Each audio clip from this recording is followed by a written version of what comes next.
I locked your credit card, my husband said over the speakerphone, his voice dripping with condescension. Then my mother-in-law added, make her ask for permission before she spends a dime of our money.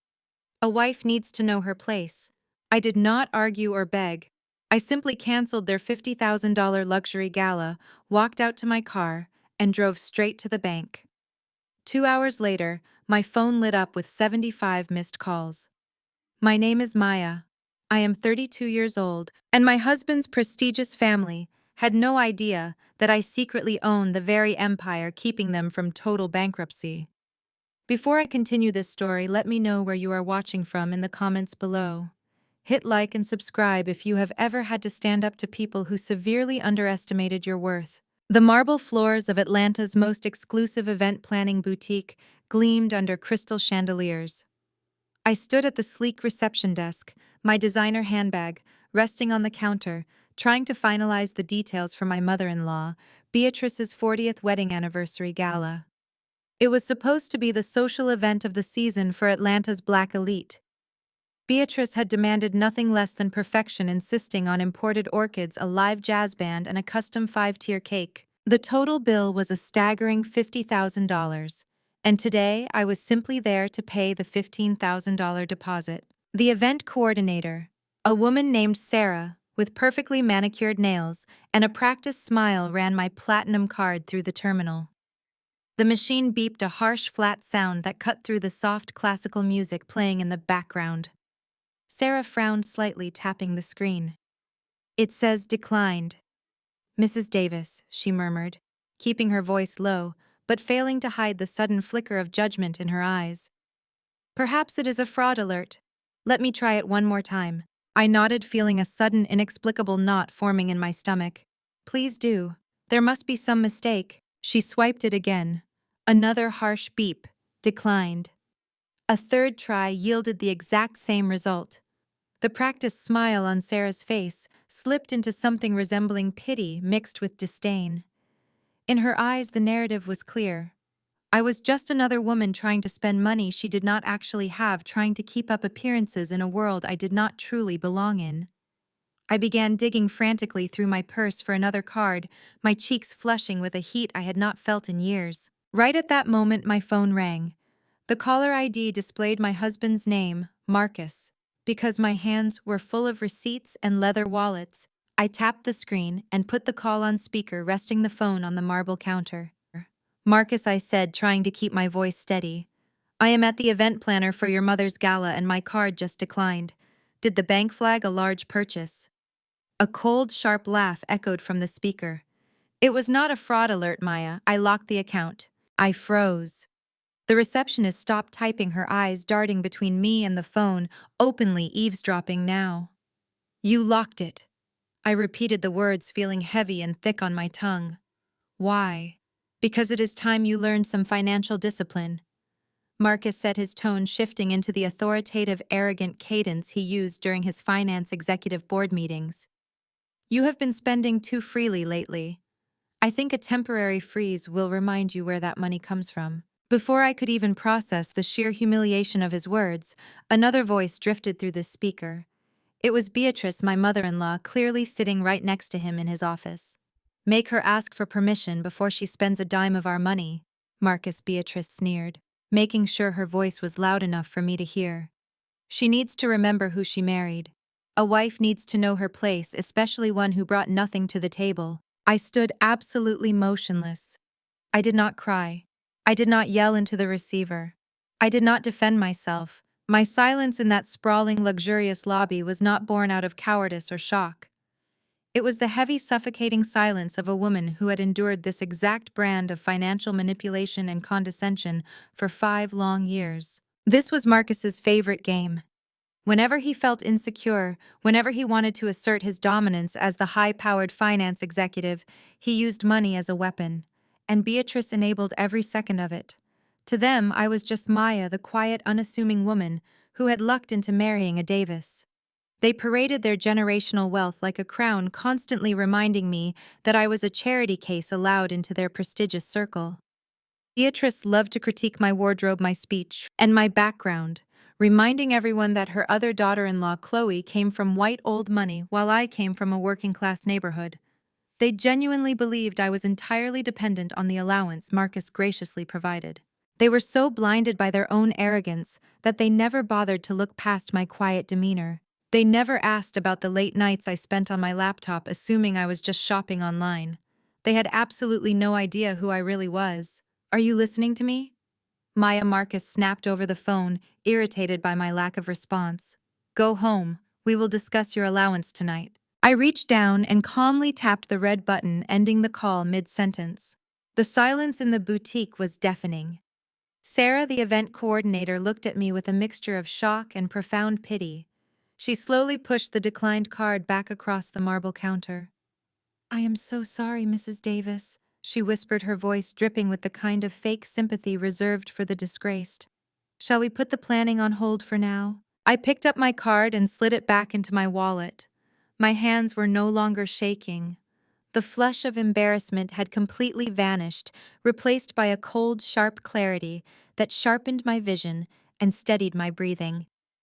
No, Sarah, I said, my voice smooth and perfectly composed. We are not putting anything on hold. Cancel the entire contract. Her eyes went wide. Cancel it, but the gala is the deposit is non-refundable and the vendors. Cancel everything, I repeated, offering her a polite, chilling smile. Beatrice Davis will not be having a 40th anniversary gala.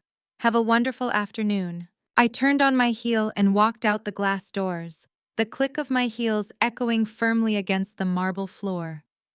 I stepped out into the warm Atlanta air and walked straight to my car. I did not break down in tears behind the steering wheel. I did not call Marcus back to beg or argue.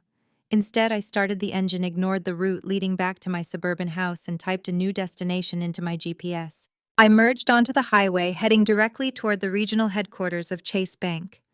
As I drove, I pressed a button on my steering wheel, utilizing my car's Bluetooth system.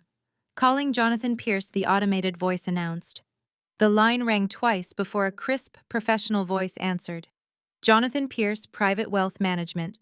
How can I help you today? Jonathan, it is Maya, I said, keeping my eyes fixed on the road ahead, watching the Atlanta skyline grow closer. I need you to pull up the complete financial portfolio for the Davis investment firm.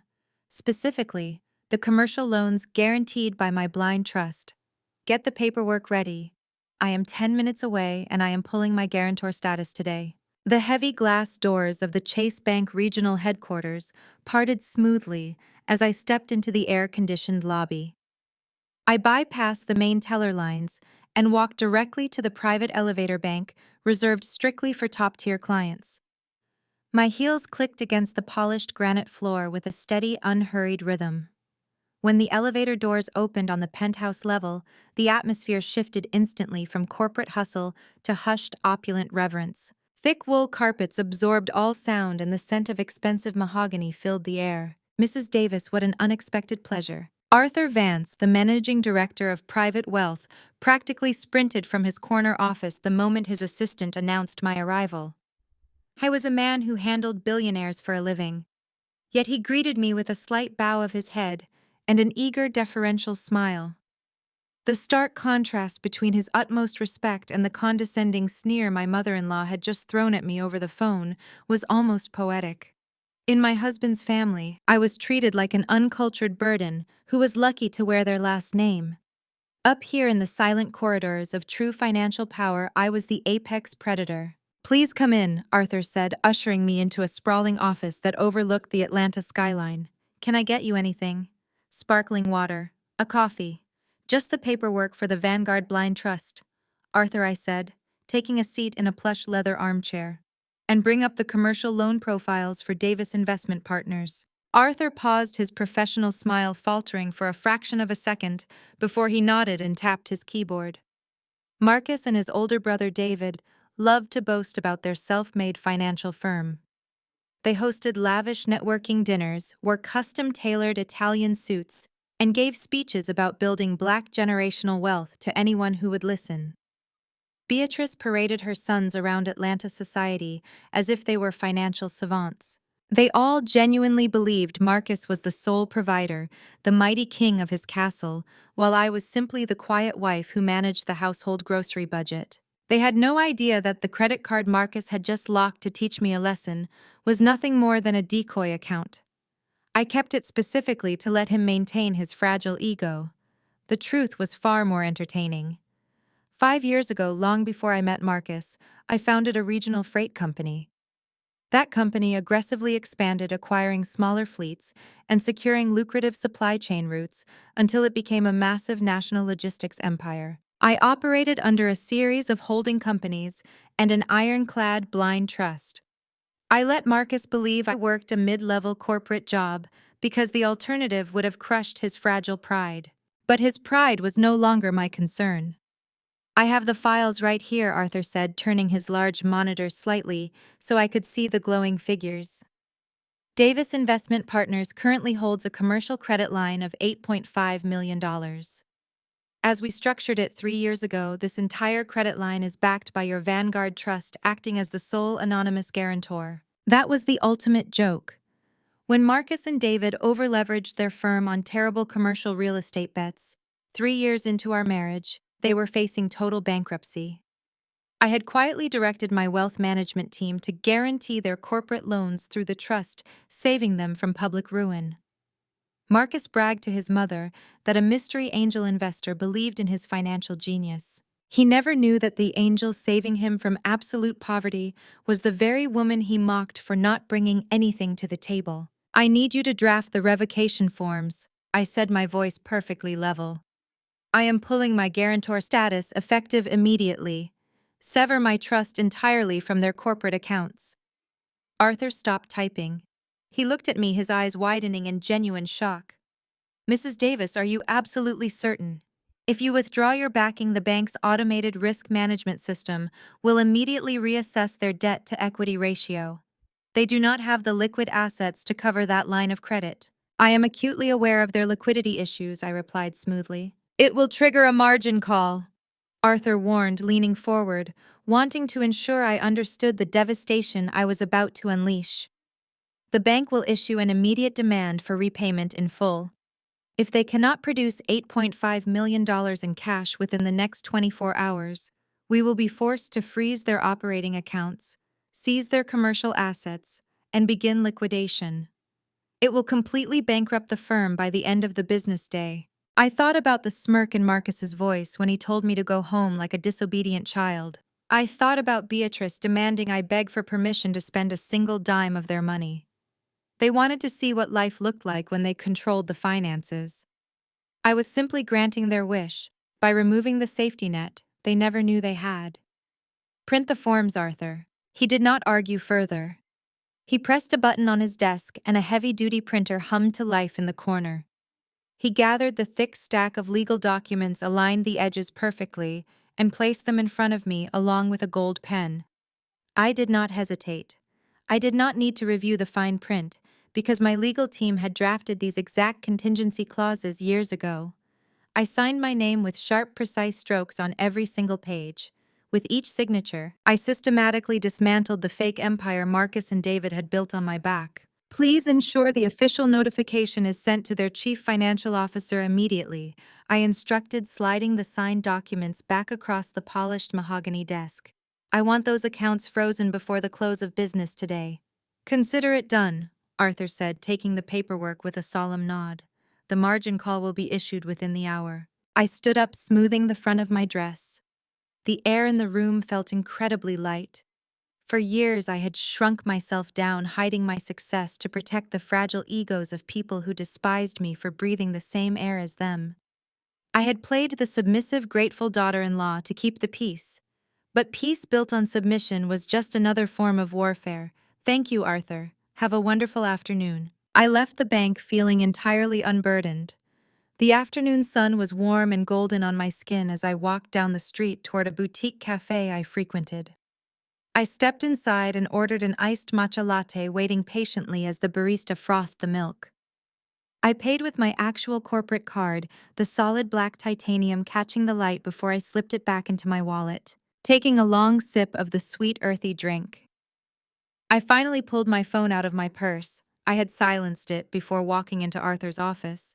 Now the screen was an endless, frantic cascade of notifications, 75 missed calls, all from Marcus. The financial guillotine had officially dropped.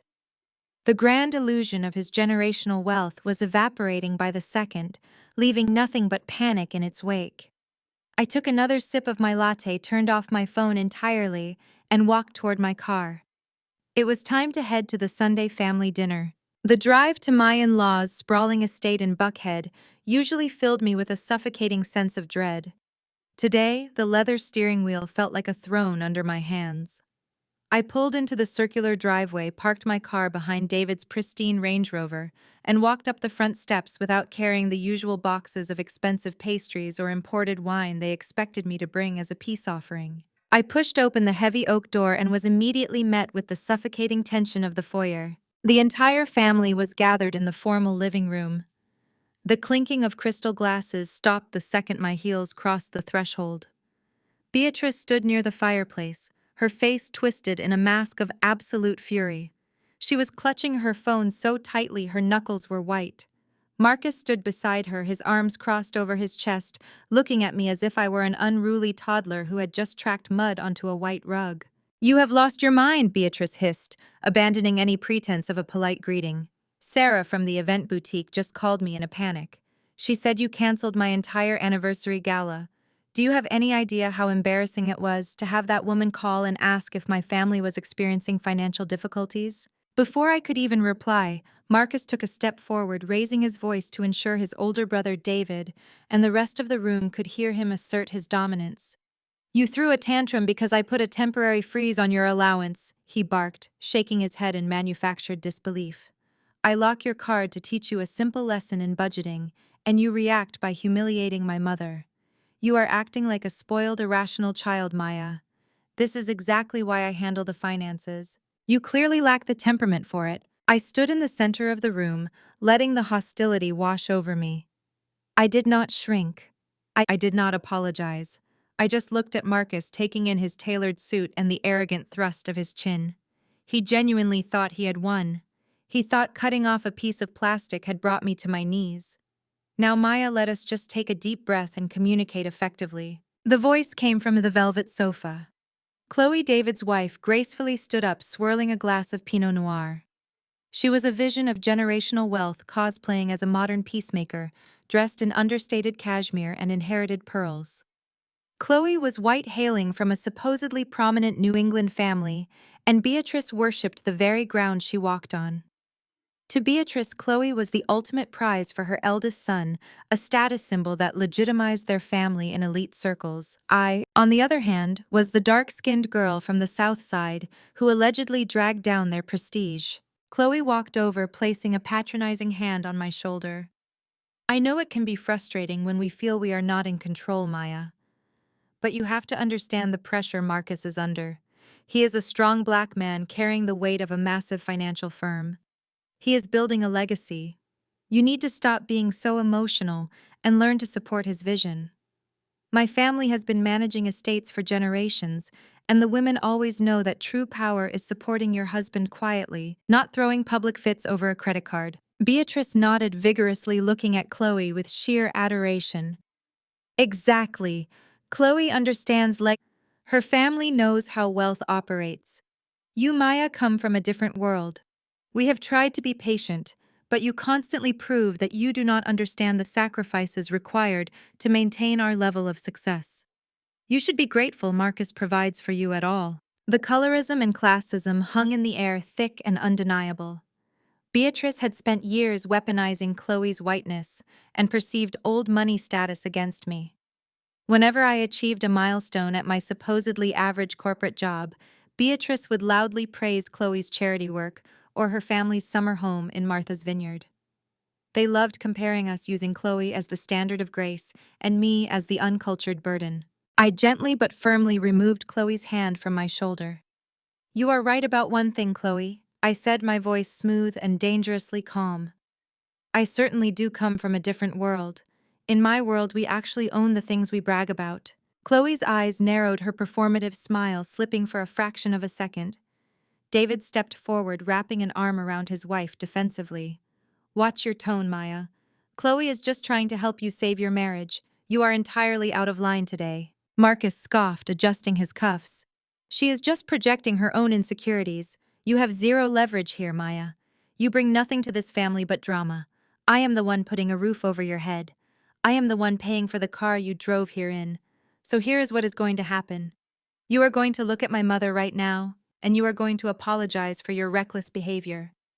Then you are going to call that event planner, beg for our date back, and I will graciously unlock your card so you can fix the mess you made. He stepped closer, towering over me, trying to use his physical presence to intimidate me into submission. Apologize to my mother, Maya. Now. I looked at Marcus. I looked at Beatrice, who was waiting with a smug, victorious expression. I looked at Chloe, who was taking a delicate sip of her wine, enjoying the show.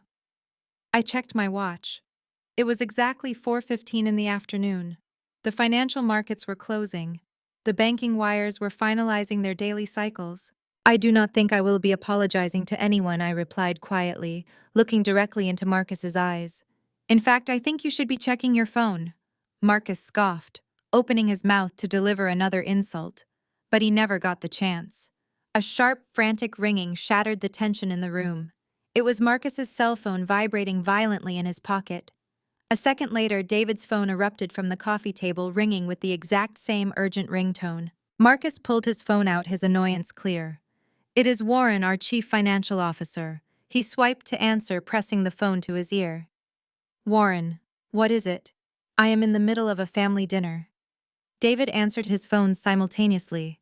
Warren, why are you calling both of us at the same time? I stood perfectly still, watching the blood drain completely out of my husband's face. The arrogant thrust of his chin collapsed. His eyes widened in absolute, unadulterated terror. Across the room, David dropped his glass of bourbon. It shattered against the hardwood floor, splashing amber liquid across the expensive rug. What do you mean, Chase called the loan? Marcus yelled into the receiver, his voice cracking with sudden panic. What do you mean the guarantor pulled out? That is impossible. David was hyperventilating, gripping his phone with both hands. Frozen. Every single account is frozen. Warren, tell me we have the liquidity. Tell me we can cover the margin call.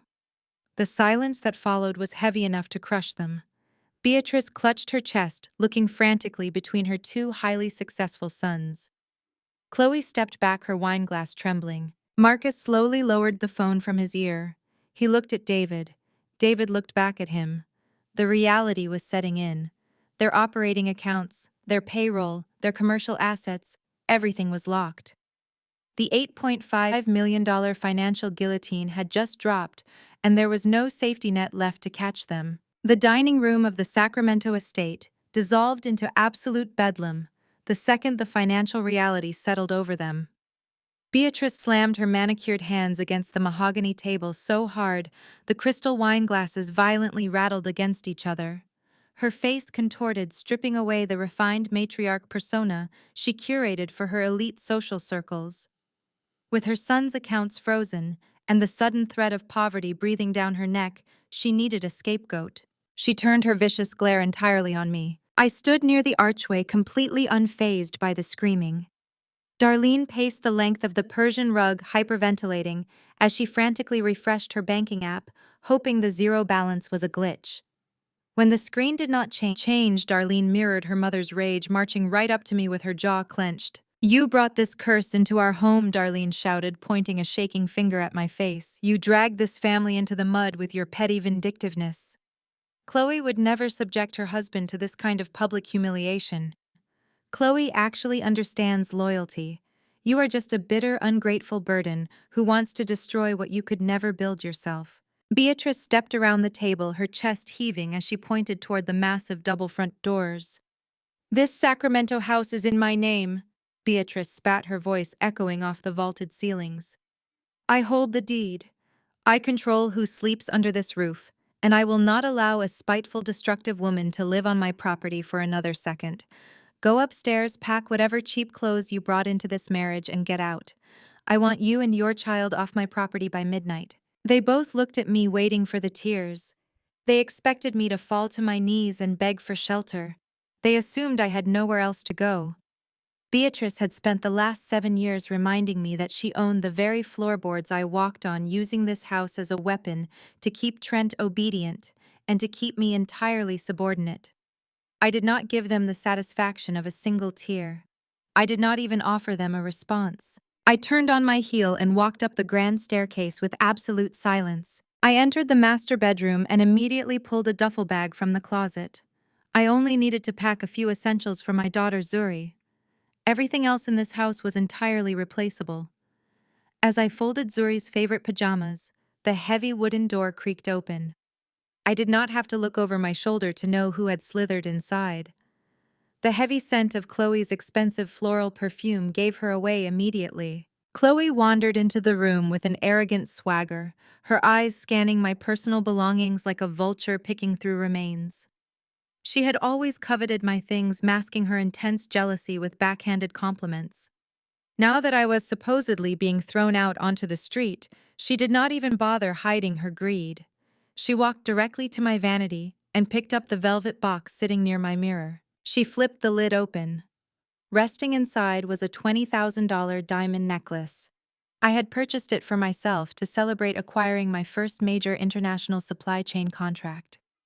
Trent had mocked the purchase at the time, completely oblivious to the fact that my hidden logistics empire had paid for it in cash. Chloe lifted the diamonds from the velvet, letting the stones catch the light. "You will not need luxury where you are going, Nia," she said, offering a condescending, sickly sweet smile. "A homeless shelter is no place for fine jewelry. Consider this compensation for the emotional distress you caused Beatrice today." She moved to slip the necklace into the pocket of her cashmere cardigan. She expected me to shrink away. She assumed the quiet, accommodating sister-in-law she had bullied for years would just surrender. I did not say a word. I closed the distance between us in 2 rapid steps. Before Chloe could even register my movement, I clamped my hand around her wrist with an iron grip. She gasped, her eyes going wide with sudden shock. I did not let go. I twisted her wrist sharply backward, bending her hand at an unnatural angle. Chloe let out a sharp whimper of pain, her fingers involuntarily springing open. The diamond necklace slipped from her grasp, and I caught it seamlessly with my free hand. I stepped directly into her personal space, my gaze locked onto hers. The arrogant golden daughter-in-law suddenly looked very small and extremely terrified. I shoved her backward by her shoulders. Chloe stumbled wildly, her expensive heels catching on the thick carpet. She crashed hard against the doorframe, letting out a loud, dramatic shriek as she spilled out into the second-floor hallway.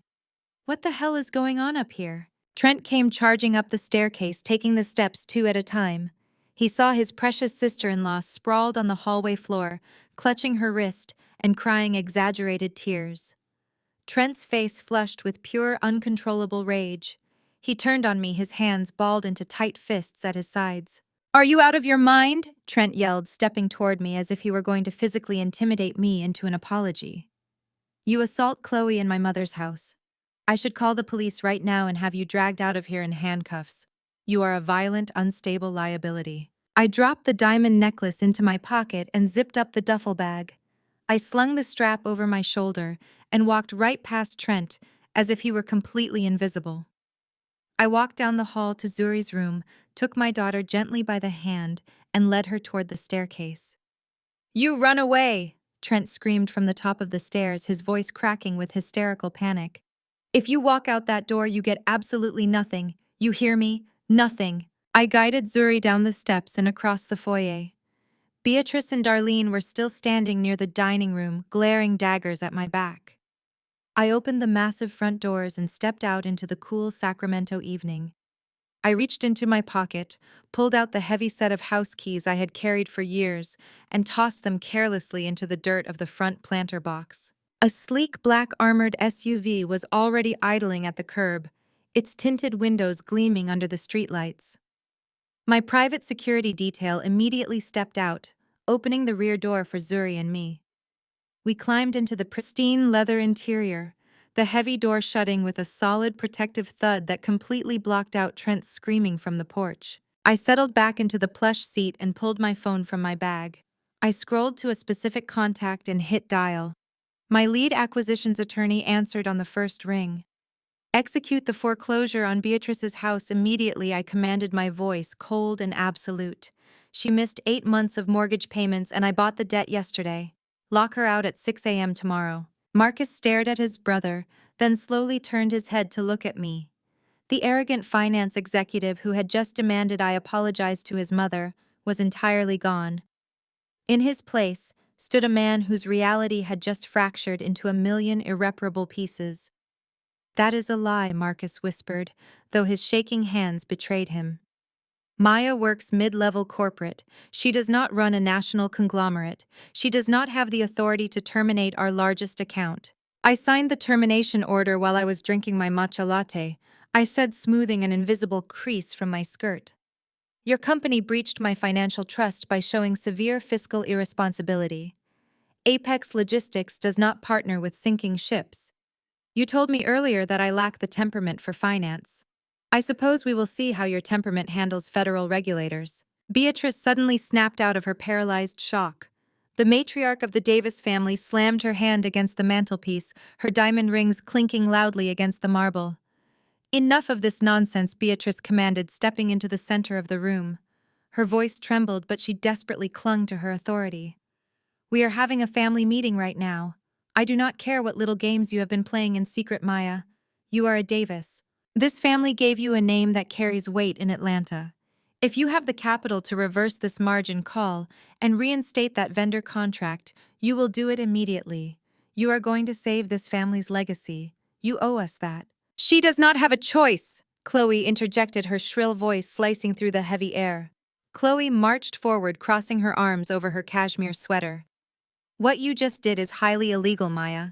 You cannot maliciously sabotage your husband's business just because you are feeling vindictive.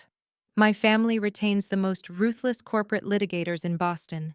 I will call my father right now and have his legal team drag you into court so fast your head will spin. We will sue you for tortious interference and take every single penny of this secret logistics company you claim to own. We will leave you with absolutely nothing. I looked at Chloe, watching the veins pop in her pale neck.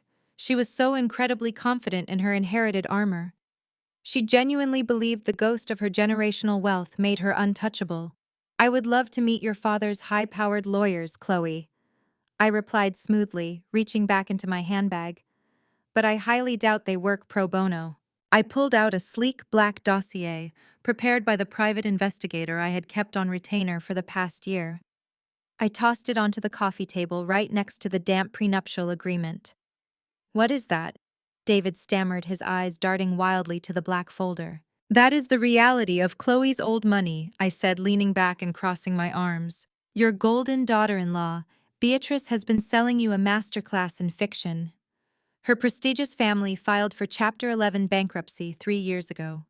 Their historic New England estate was repossessed by the bank, and her father currently owes the IRS upwards of $2 million in back taxes. Chloe does not have a trust fund. Chloe does not have a family lawyer. Chloe is completely broke. You are a liar! Chloe shrieked, her face turning a deep mottled red as she stepped back. Do not listen to her, Beatrice. She is just a jealous ghetto rat, trying to tear me down because she will never be one of us. The public court filings are on page 4, I said, casually gesturing to the dossier. But Chloe's bankruptcy is not the real tragedy here. The real tragedy is how she managed to keep buying you those vintage Chanel bags for your birthday, Beatrice. It is truly remarkable how she managed to underwrite a $50,000 charity gala tomorrow morning without a single dime to her name. Marcus whipped his head toward David. What is she talking about, David? Turn to page 9. I instructed, my voice echoing clearly in the stunned silence of the formal living room. For the past 2 years, David has been systematically siphoning money from your joint firm's operating accounts. He set up a shell vendor in the Cayman Islands to mask the transfers. He has been embezzling your client retainers to fund his white wife's fake luxury lifestyle, just so she could continue playing the superior wealthy daughter-in-law for your mother. Shut up, David yelled, lunging toward the coffee table to grab the dossier. But Marcus snatched it first. He ripped the folder open, his eyes frantically scanning the highlighted bank statements, offshore transfer receipts, and forensic accounting summaries my investigator had compiled. The numbers were undeniable. The dates matched perfectly with every time the firm experienced a mysterious cash flow shortage. "You stole from us!" Marcus roared, his voice cracking with pure devastation as he threw the papers at his brother's chest. "I was taking the blame for our liquidity issues. I leveraged my own name to get us bridge loans, and you were bleeding us dry to buy her designer clothes." "I had to," David yelled back, his composure completely shattering as he pointed at his mother. Mom expected Chloe to maintain the standard. "Do you know what it costs to keep up this charade?" Mom treated Chloe like a queen because she thought she had money. I could not let them find out we were broke. Beatrice let out a sharp, ragged gasp. Her hand flew to her chest, her fingers clawing at her pearl necklace as if it were suddenly choking her. The magnificent aristocratic matriarch looked like she was about to collapse. The ultimate betrayal was not coming from the dark-skinned working-class girl she had relentlessly tormented. The betrayal came from the golden-white daughter-in-law she had worshipped, and the eldest son she had elevated above all others. Her perfect, elite family image was an absolute fraud built on stolen money and desperate lies. "You thief!" Beatrice wheezed, stumbling backward against the fireplace mantel. "You let this gold digger ruin my family." Chloe burst into hysterical, ugly tears, screaming at David for failing to protect her and exposing her humiliation. Marcus dropped the dossier. The realization that his brother had caused the margin call, coupled with the fact that I held the power to destroy them, pushed him completely over the edge. With a guttural shout, Marcus lunged across the room and tackled his older brother to the floor. Fists flew. The coffee table flipped over, sending the prenuptial agreement and the spilled bourbon flying across the pristine white rug. David threw a desperate punch, catching Marcus in the jaw. Chloe screamed frantically, pulling at Marcus's jacket to get him off her husband. Beatrice shrieked for someone to call security, her dignified persona entirely eviscerated as the two men rolled into the side table, shattering a crystal vase. I stood there for exactly 3 seconds, watching the architects of my misery tear each other apart with their bare hands. They were so consumed by their own greed, bigotry, and lies that they did not even notice me step backward away from the violent fray. I turned around, adjusted the strap of my designer bag on my shoulder, and walked quietly out the front door. The cool evening air washed over me as I walked down the long driveway toward my car. The sound of their screaming and physical brawling faded behind the heavy oak doors. I slipped into the driver's seat, started the engine, and drove away into the night, leaving them to burn in the fire they had set themselves. The weekend passed with the quiet, methodical precision of a military operation. While Marcus and David spent their Saturday and Sunday frantically draining their phone batteries, begging every private equity contact and country club acquaintance for a bridge loan to save their drowning firm, I was on a secured conference call with the restructuring division at Chase Bank. By Monday morning, the glass-walled boardroom of Davis Investment Partners smelled of stale coffee, expensive cologne, and sheer suffocating desperation. I watched through the frosted glass panels from the hallway as Marcus stood at the head of the massive mahogany conference table. He wore an immaculate charcoal gray suit, desperately trying to project his usual untouchable authority, though the faint purplish shadow of a bruise on his jawline from David's punch ruined the illusion. David sat to his right, looking physically ill, his eyes bloodshot as he stared blankly at a yellow legal pad. Marcus was currently delivering a frantic, highly sanitized presentation to their remaining shareholders and executive board members. I could hear his muffled voice through the glass, spinning a masterclass in corporate fiction. He aggressively blamed sudden macroeconomic headwinds, unpredictable inflation, and a temporary banking glitch for the sudden freezing of their operating accounts.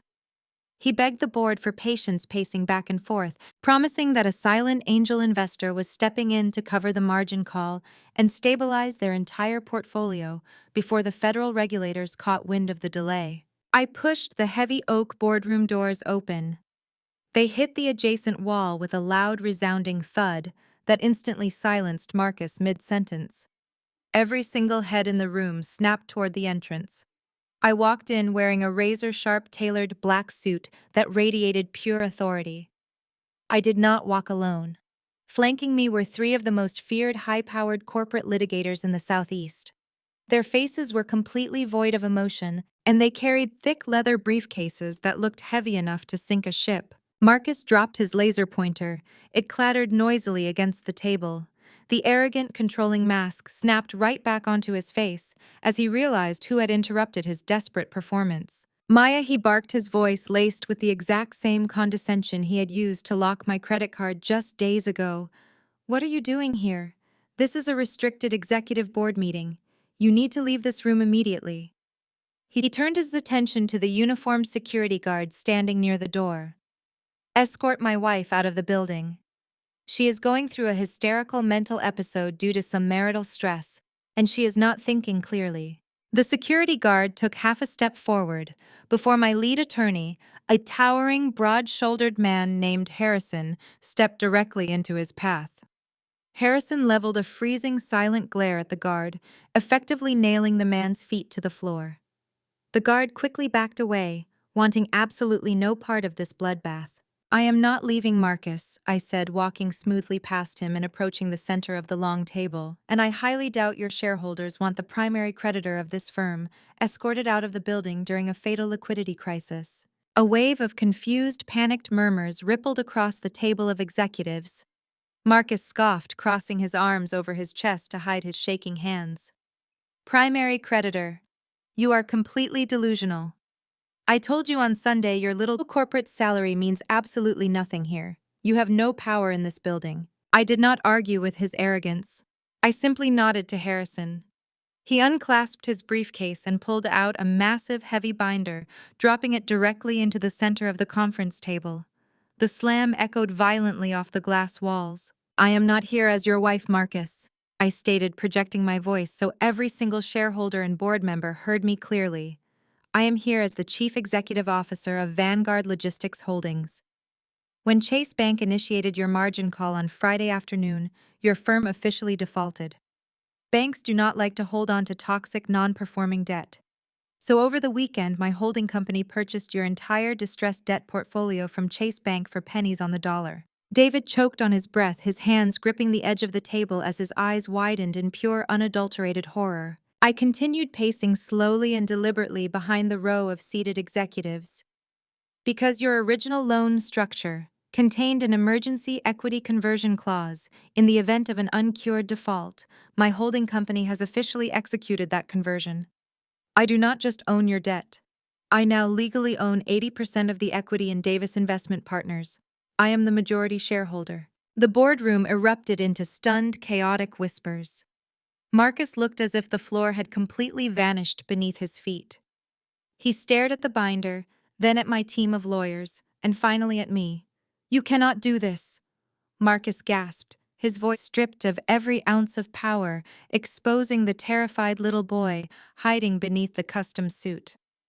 This is my company. I built this legacy from the ground up. I built a fragile house of cards using my money, I corrected him coldly. And you let your brother drain it dry. I turned my gaze to the board members.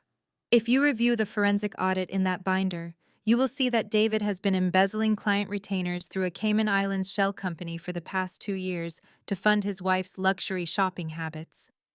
The executives gasped, turning furious glares onto David, who shrank down into his chair, covering his face with his hands. I walked directly up to Marcus. He was standing at the head of the table, desperately clinging to the back of his executive leather chair. I looked him dead in the eye, offering no sympathy, no warmth, and absolutely no mercy. Move, I commanded. Marcus physically trembled, his jaw working silently, but the sheer terrifying weight of my legal team standing behind me forced him to step aside. I sat down in his chair at the head of the table, claiming the exact throne he had used to look down on everyone else. I reached into my jacket pocket and pulled out a sleek silver fountain pen. Harrison stepped forward and handed me a single freshly printed sheet of corporate letterhead.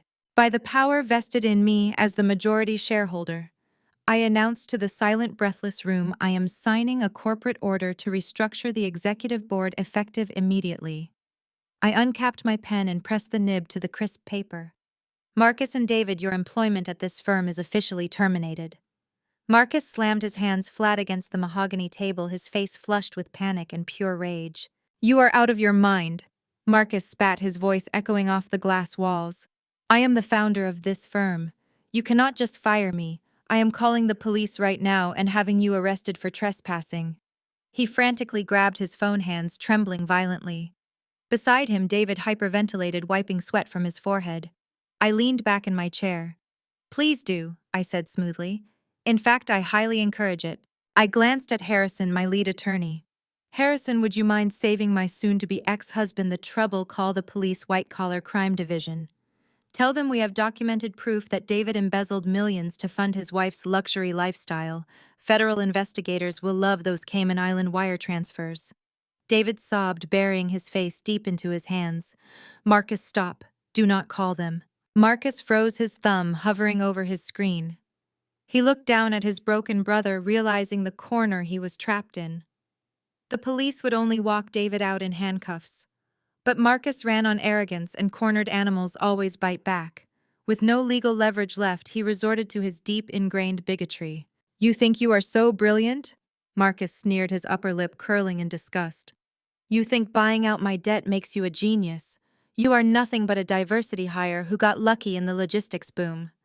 You do not know the first thing about high-level finance. You do not belong in this chair, Maya. You are just a bitter woman playing dress-up in a world you cannot comprehend." True power never has to shout. "A diversity hire," I repeated softly, allowing a cold smile to touch my lips. "That is an interesting theory, Marcus. Let us test your financial genius. Do you remember the Sterling acquisition 2 years ago? The one that put you on the cover of Atlanta Business Weekly?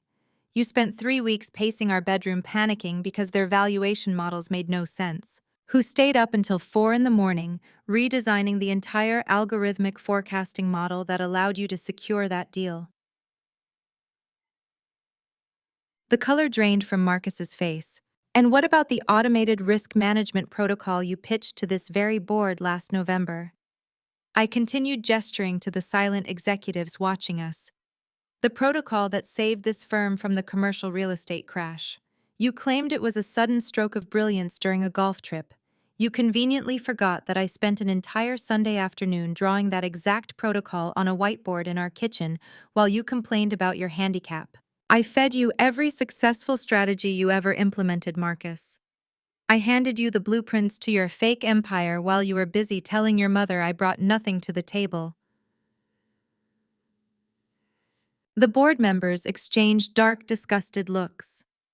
The myth of the brilliant self made Marcus Davis was disintegrating right before their eyes. I stood up from the executive chair and smoothed the front of my tailored blazer. I looked at the security guards standing near the doors. "Gentlemen," I said, addressing the guards with polite authority, "please provide these 2 former employees with standard issue cardboard boxes. Supervise them as they clear out their desks. They are allowed personal items only. Any corporate documents, hardware, or client files remain on the premises. Once they are packed, escort them directly to the street." Marcus opened his mouth to argue, but Harrison stepped forward, his massive frame blocking Marcus's path entirely. "I suggest you walk quietly, Mr. Davis," Harrison rumbled, "unless you want me to make that phone call to the authorities." The defeat was absolute. Marcus's shoulders slumped, his chest caving in as the reality of his total ruin finally crushed the last ounce of his false pride. The walk of shame was a spectacle I will never forget. Marcus and David, the men who had terrorized their analysts and flaunted their wealth like a weapon, were reduced to carrying cheap brown cardboard boxes through the center of the trading floor. They walked with their heads bowed as every single employee stopped working. Traders' assistants and junior executives stood up from their cubicles, watching in total, stunned silence as the great Davis brothers were marched toward the exit by security. Neither Marcus nor David dared to make eye contact with the people they had ruthlessly bullied for years. The lobby doors swung shut behind them, depositing them onto the unforgiving Atlanta pavement. David sank onto a bench, sobbing quietly. Marcus, desperately clinging to a shred of his old life, pulled out his phone and his corporate American Express card. "I am calling a black car service," Marcus muttered, his hands shaking as he dialed the number. "I am not taking a cab like a commoner." He barked his account number into the phone, his voice dripping with leftover entitlement. A moment later, his face contorted in absolute disbelief. "What do you mean declined? Run it again. I am a platinum member. He aggressively pulled the phone away from his ear, staring at the declined card in his hand as if it had betrayed him. I slowly walked out of the corporate building just in time to watch him tap the screen, frantically searching for an alternative. "Where is my car?" Marcus snapped, looking toward the executive parking spaces where he always left his custom-leased Mercedes. He scanned the lot, but his reserved parking spot was completely empty. A low, mocking chuckle escaped my lips as I walked past him toward my waiting armored SUV. "Looking for the Mercedes, Marcus?" I asked without breaking my steady stride. "You might want to check the city impound lot. Since your corporate accounts are frozen and the lease was tied to the firm, I had it officially repossessed 20 minutes ago. Enjoy the very long, extremely humiliating walk back home." The midday sun beat down relentlessly on the black asphalt of the church parking lot, radiating a suffocating heat that mirrored the absolute destruction I was about to unleash. Trent stood a few feet away from me, his tailored designer suit suddenly looking like a cheap costume. The smug, untouchable aura he had worn like armor for the past decade was completely gone, replaced by the frantic, darting eyes of a cornered animal. I held the heavy black leather-bound ledgers in my right hand. These books were the financial autopsy of his entire fraudulent existence. "You have exactly 48 hours to sign your entire company over to my firm," I stated, my voice slicing through the thick, humid air with absolute chilling precision. "Or I hand these ledgers directly to the FBI agent who arrested Marcus. You will be sharing a cell with him by the end of the week." Trent stared at the ledgers as if they were a loaded weapon pointed directly at his chest. For years, he had paraded around family gatherings, loudly boasting about his self-made corporate success while actively belittling my intelligence. He had made a sport out of disrespecting Black women, constantly implying that my success was a fluke and that I lacked the strategic mind to navigate high-level business. He had shielded himself behind his golden boy status and his marriage to Chloe, using her proximity to whiteness and perceived generational wealth to elevate his own ego. He thought those things made him invincible. He was wrong. "You cannot do this!" Nia Trent gasped, his voice trembling so violently he could barely form the words. "You are bluffing. You do not have the authorization to access those files." I did not flinch. I tapped the leather cover of the top ledger. "Every single offshore transfer, for every inflated invoice, every phantom vendor you created to siphon funds from your investors is documented right here. I have the wire receipts. I have the digital footprints. I know exactly how you structured the embezzlement to mask your failing margins. Marcus went down for half of what you pulled, and the federal prosecutors did not hesitate to give him 20 years. If I make this phone call, they will freeze your assets, seize your home, and publicly frog march you out of your executive suite. 48 hours, Trent. That is the only grace you get." The last remaining ounce of color drained entirely from his face. His knees visibly buckled. The great untouchable Trent, the man who demanded absolute submission from everyone around him, physically collapsed. He dropped heavily onto his knees right there on the scorching, unforgiving asphalt of the church parking lot. "Please," Trent sobbed, his hands reaching out toward me in a desperate, pathetic gesture. "Please, Nia, I am begging you. I will lose everything. The firm, the house, my reputation. They will take it all. I only cooked the books because the market shifted, and I needed to maintain our lifestyle. You know the pressure Darlene puts on us to keep up appearances. I will pay you back. I will find a way to make it right. Do not destroy my life." I looked down at the man groveling in the dirt. There was no pity in my heart. He had never shown me a fraction of mercy when he and his mother were actively trying to strip me of my dignity. Right behind him, a piercing, hysterical shriek shattered the heavy silence. Chloe had been standing near the edge of the parking lot, waiting for Trent to finish what she assumed was just another argument where he would put me in my place. She had heard every single word. Chloe staggered forward, her hands clutching the sides of her expensive silk dress. Her perfectly curated country club facade completely imploded. She stared at her husband, the man she believed was a financial titan, now crying on his knees like a terrified child. "You are a criminal!" Chloe screamed, her voice shrill and echoing off the brick walls of the church. "You told me the business was thriving. You promised me that the new estate in the Hamptons was paid for in cash. You have been stealing money to pay for our life." Trent whipped his head around, tears streaming down his face as he reached out to his wife. Chloe, baby, listen to me. I did it for us. I did it to give you the life you deserve. Do not touch me, Chloe shrieked, recoiling from him in sheer, unadulterated disgust. Her reaction was not born out of any moral outrage over his crimes. She was entirely panicked about losing her status, her luxury, and her reputation in her elite social circles. You are a complete fraud. You are nothing but a coward. My family will disown me when this goes public. I am calling my lawyers right now. I will take full custody, and I will leave you to rot in a federal prison. Chloe burst into theatrical, hyperventilating sobs, burying her face in her hands as she dramatically swayed on her designer heels. Trent let out an anguished wail, grabbing his own hair as his entire fabricated universe burned to ash right in front of him. He was losing his company, his freedom, and his prized wife all at once. I simply stood there, an immovable force, watching the inevitable consequences of their own actions crush them into the pavement. Suddenly, the heavy wooden doors of the church violently swung open. Darlene marched out onto the steps, her eyes scanning the parking lot. She had undoubtedly heard the screaming from inside the sanctuary. When her gaze landed on the scene playing out near the cars, her face contorted in absolute fury. She did not see a man who had committed federal fraud. She did not see a wife turning on her criminal husband.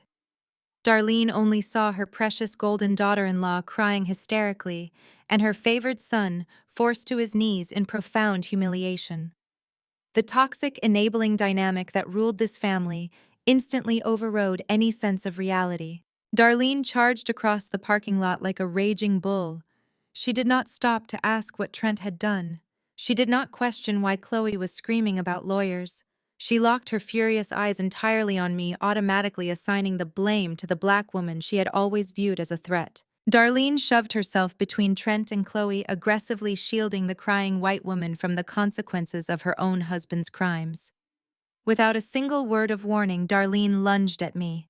She planted both of her hands squarely on my chest and violently shoved me backward with all of her strength. Marcus scoffed a harsh, dismissive sound that was meant to project absolute authority, but only revealed his thinly veiled panic.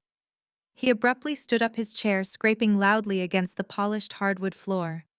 He aggressively patted the pockets of his custom tuxedo jacket, pulling out a sleek designer leather wallet. "This is completely unacceptable," Marcus barked, puffing out his chest as he glared at the event manager. "We are the Davis family. I am a platinum member of this country club. There must be a glitch in your antiquated billing system. Run the corporate American Express. And I expect a formal apology from the general manager for this highly insulting interruption." Marcus whipped out a heavy metal card and slapped it onto the leather billfold. The event manager did not flinch. He calmly picked up the card, pulled a wireless payment terminal from his jacket pocket, and swiped it right there in front of the entire head table. The machine let out a sharp negative beep. "Decline," the manager stated, his voice ringing with professional apathy. "Run it again," Marcus demanded, a thick bead of sweat tracing its way down his temple. The manager swiped it a second time. Another harsh beep echoed through the silent room. "Still declined, Mr. Davis." A collective gasp rippled through the grand ballroom. The cream of Atlanta's black elite, wealthy entrepreneurs, influential politicians, and high society matriarchs leaned in, their eyes wide with morbid fascination.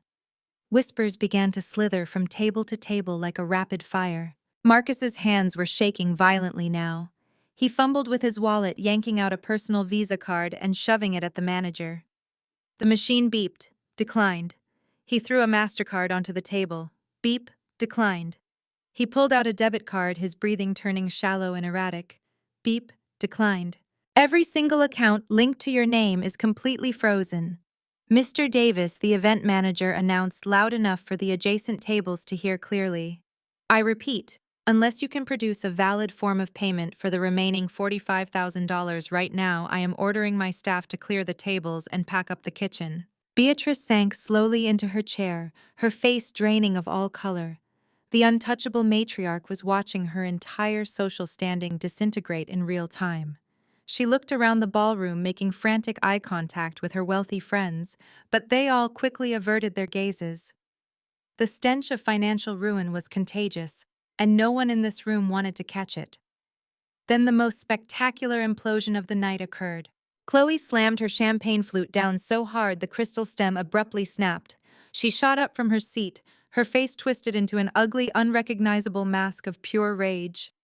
Her performative peacemaker persona, the sweet, wealthy white daughter-in-law that Beatrice had worshipped for years, completely evaporated into thin air. "I cannot believe this!" Chloe shrieked, her voice echoing shrilly across the cavernous room. She turned her venomous glare entirely onto David, who was staring blankly at his empty plate. "You lied to me. You promised me this event was fully funded. My friends from the Junior League are sitting at table 4. The mayor's wife is sitting at table 7. You brought me here to be publicly humiliated by a catering bill." "Chloe, please lower your voice," Beatrice pleaded, reaching out a trembling hand toward her favorite daughter-in-law. "We will sort this out immediately. It is just a bank error." "Do not touch me," Chloe snapped violently, jerking her arm away from Beatrice. The entire ballroom gasped in unison. "This is not a bank error, Beatrice. Your sons are absolute frauds. Your entire family is a complete fraud. I should have known better than to marry into this kind of ghetto new money trash. You people have no idea how to actually sustain wealth. You just wear flashy suits and lease expensive cars to overcompensate." The racially coded insults sliced through the room with breathtaking cruelty. The surrounding guests gasped in sheer outrage. Beatrice looked as though she had been physically struck across the face. The woman she had elevated above me, the woman whose proximity to whiteness she had used to validate her own status, had just stripped her bare in front of her entire community. "You dragged me down to your level," Chloe screamed, pointing a manicured finger at David and Marcus. "I gave up my respectable life for a bunch of street hustlers playing corporate executives. My father warned me about getting involved with people who lack pedigree.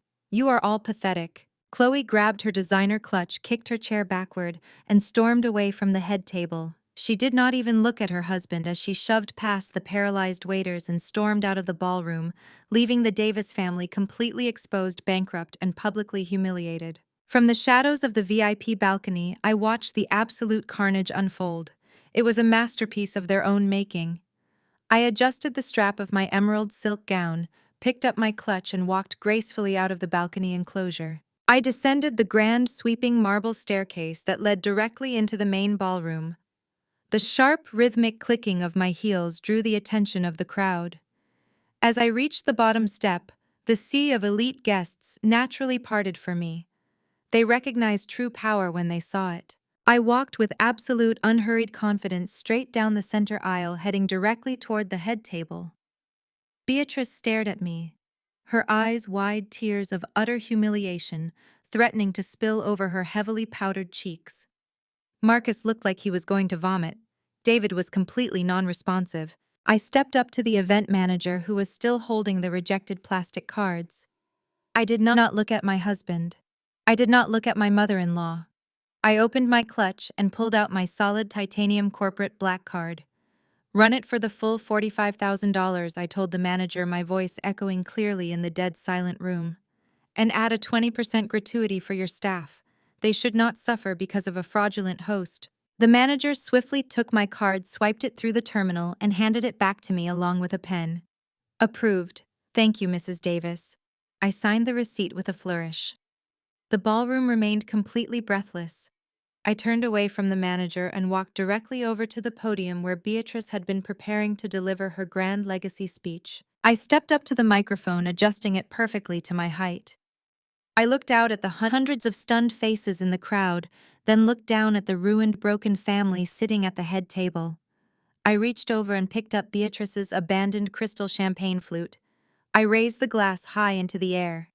"To the absolute collapse of fake empires," I announced into the microphone, my voice radiating with cold, lethal authority, "and the exposure of real thieves." I set the microphone down on the podium. The sharp feedback whined through the speakers, snapping the elite crowd out of their paralyzed trance. I did not stay to watch Marcus weep over the unpaid bill, or to see Beatrice try to salvage her ruined social standing. I simply picked up my emerald clutch and walked out the grand double doors of the country club, leaving the ashes of their fabricated legacy smoldering behind me. 2 hours later, I was light years away from the suffocating pretension of the Davis family. I was standing in the expansive vaulted living room of my private townhouse, located in a secluded, highly secured enclave of Sandy Springs.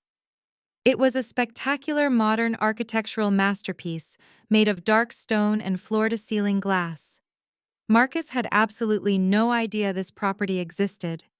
For 5 years, I had quietly funneled the dividends from my logistics empire into untouchable, anonymous real estate trusts. This house was my ultimate sanctuary, a fortress built entirely on my own merit, completely untainted by his suffocating control. I slipped out of my silk evening gown and wrapped myself in a plush cashmere robe. I poured a generous glass of vintage Cabernet Sauvignon and walked over to the modern gas fireplace, pressing a button on the wall to ignite the low, calming flames. The silence of the house was exquisite. It was the sound of absolute freedom. That pristine silence was violently shattered exactly at 2:15 in the morning. The screech of tires echoed aggressively up the private driveway. I did not flinch. I did not drop my wine glass. I simply walked over to the massive wall-mounted security console that controlled the perimeter of the estate. I tapped the high-definition monitor, pulling up the live feed from the front gate and the porch cameras. Marcus had somehow managed to bypass the neighborhood security gate, likely by recklessly tailgating a resident. He had driven Beatrice's pristine white Lexus SUV right onto my property, violently putting the car in park at an aggressive angle over my manicured lawn. His leased Mercedes had been repossessed hours ago, leaving him utterly humiliated and forced to borrow his mother's vehicle. He stumbled out of the driver's seat completely intoxicated.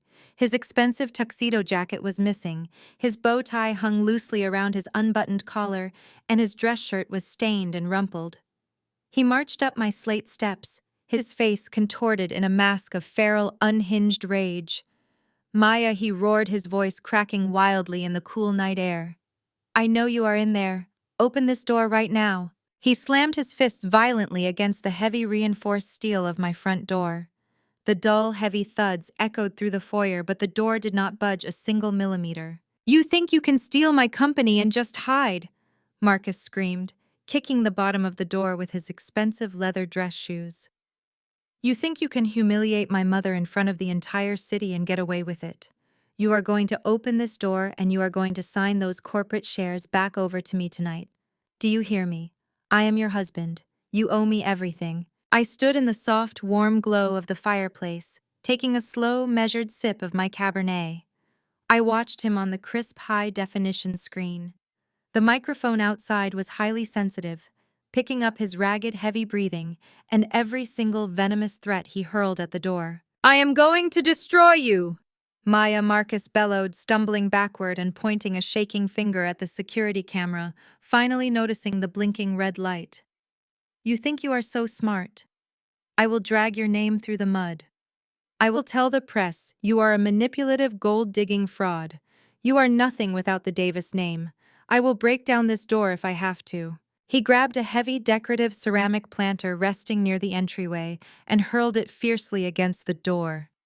It shattered into a dozen pieces, scattering soil and expensive orchids across my pristine porch.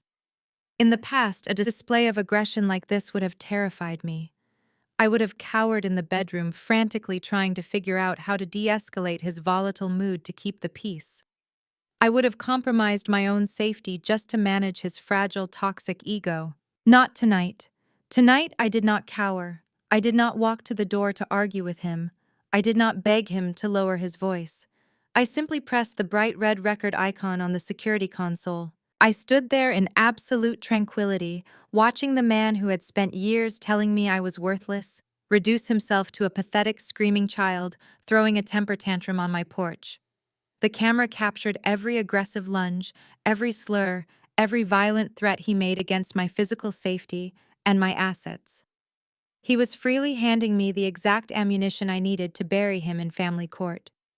He was establishing a documented, undeniable record of extreme hostility and financial desperation. After securing 5 solid minutes of crystal-clear damning footage, I reached my hand underneath the marble console table. My fingers brushed against a small concealed plastic panel. I pressed the silent panic button firmly. The alarm bypassed the monitoring company, and sent an immediate high-priority dispatch directly to the local police precinct, flagging an active home invasion by a hostile intruder. I poured myself another splash of wine and waited. It took exactly 6 minutes for the flashing blue and red lights to illuminate the dark tree-lined street. 3 squad cars swarmed the driveway, boxing in Beatrice's Lexus. Marcus did not even hear the sirens until the doors flew open and 4 uniformed officers rushed the porch with their flashlights, blinding him. "Put your hands behind your head and step away from the door," the lead officer commanded, his voice booming with absolute authority. Marcus whipped around, shielding his eyes from the harsh beams of light. "Do you know who I am?" he slurred, stumbling backward and nearly tripping over the broken ceramic planter. "I am Marcus Davis. This is my wife's house. I have a legal right to be here. Tell her to open the door." "You are trespassing on private property, sir," the officer barked, closing the distance and grabbing Marcus roughly by the shoulder. "You are intoxicated, and you are disturbing the peace. Put your hands behind your back right now." Marcus tried to yank his arm away, a massive mistake. The officers did not hesitate. 2 of them swiftly took him down, pressing his chest firmly against the slate porch as they wrestled his arms behind his back. The sharp, definitive click of heavy metal handcuffs echoed loudly in the quiet neighborhood. "Get off me!" Marcus shrieked, his face pressed into the dirt and ruined orchids. Maya, tell them to let me go. You cannot do this to me." The officers hauled a thrashing, humiliated Marcus to his feet and dragged him forcefully down the steps toward the back of the waiting police cruiser. He kicked and screamed, completely shedding the last remaining shreds of his elite corporate persona. Only then did I finally unlock the front door. The heavy deadbolts clicked open and I stepped out onto the porch, my silk robe wrapped tightly around me. The cool night breeze swept through my hair. I looked completely unbothered, standing tall and serene amidst the flashing police lights. The lead officer walked back up the steps, pulling out a notepad. "Ma'am, we have him in custody for trespassing and disturbing the peace. Are you harmed?" "I am perfectly safe, officer," I replied, my voice smooth and professional. "But this is not just a trespassing issue. This man has a history of severe financial and emotional abuse, and he came here tonight to physically extort my corporate assets." I reached into the pocket of my robe and pulled out a silver USB flash drive. I had exported the high-definition footage while the police were pulling into the driveway. I held the drive out, placing it firmly into the officer's hand. "This contains the last 10 minutes of him violently attacking my property and threatening my life," I stated clearly, ensuring my words carried over to the squad car where Marcus was currently being shoved into the back seat. "Please attach this directly to the arrest report. I will need that documented evidence in front of a judge by 8 o'clock tomorrow morning. I am filing for an emergency permanent restraining order." The morning sun offered no mercy to Marcus as he stepped out of the county holding facility. He looked absolutely wretched. His custom tuxedo shirt was ripped and covered in the dirt from my front porch. He was unshaven, smelling of stale alcohol and sheer defeat. Waiting by the curb was Beatrice, pacing frantically beside her white Lexus. She had spent the last 8 hours pulling every string she had, cashing in the last of her social favors to secure his bail quietly before the Atlanta society blogs caught wind of his arrest. When Marcus climbed into the passenger seat, he did not apologize to his mother. He did not express remorse for terrorizing my property or shattering his own reputation. Instead, he immediately began plotting his retaliation. He told Beatrice to drive him directly to his luxury bachelor pad in the heart of downtown Atlanta. This was a sprawling 2-bedroom penthouse condo he had secretly leased 3 years ago under a dummy corporation. I used it as his private playground to hide his numerous affairs, assuming I was too blind and financially illiterate to ever discover the missing funds. He needed to go there to shower change into a fresh suit and call a criminal defense attorney to counter my restraining order. He still believed he had a fighting chance to reclaim his throne. Beatrice dropped him off at the curb of the towering glass skyscraper, promising to call their legal contacts. Marcus marched through the lobby with a fabricated sense of authority. He was swiping his key fob. The elevator zipped up to the 40th floor. Marcus stepped out into the pristine hallway, mentally rehearsing the aggressive legal threats he planned to throw at me. He adjusted his ruined collar, trying to salvage whatever dignity he had left, But his momentum completely died the moment he turned the corner to his unit. Pinned directly to the center of his heavy mahogany door was a bright red legally binding eviction notice. Marcus stared at the neon paper as if it were written in a foreign language. He blinked rapidly, his bloodshot eyes struggling to process the bold black letters declaring the premises seized. He stepped forward and angrily ripped the paper from the door. He shoved his key into the lock, intending to storm inside and scream at whoever made this clerical error. The key did not turn. The lock mechanism had been entirely replaced with a heavy-duty commercial-grade deadbolt. He jiggled the handle aggressively. It was sealed completely shut. Panic surged through his chest. He pulled out his phone and immediately dialed the luxury property management company.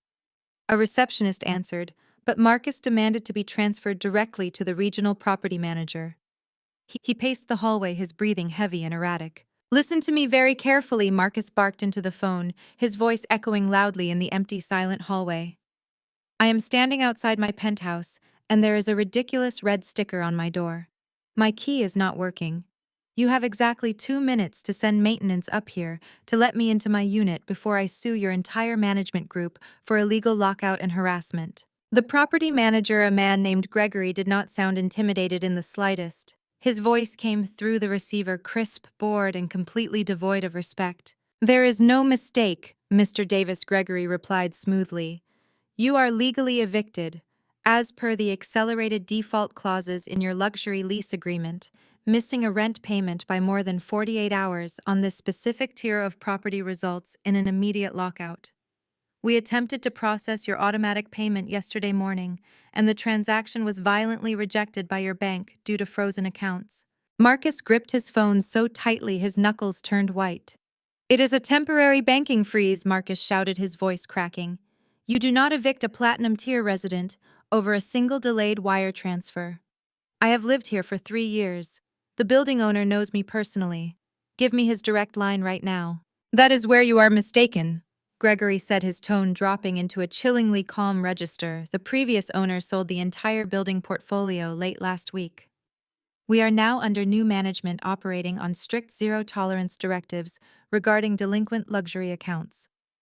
The new ownership instructed us to execute the default clauses without any grace period. Your personal belongings have been boxed up and are currently sitting in a storage locker by the loading dock.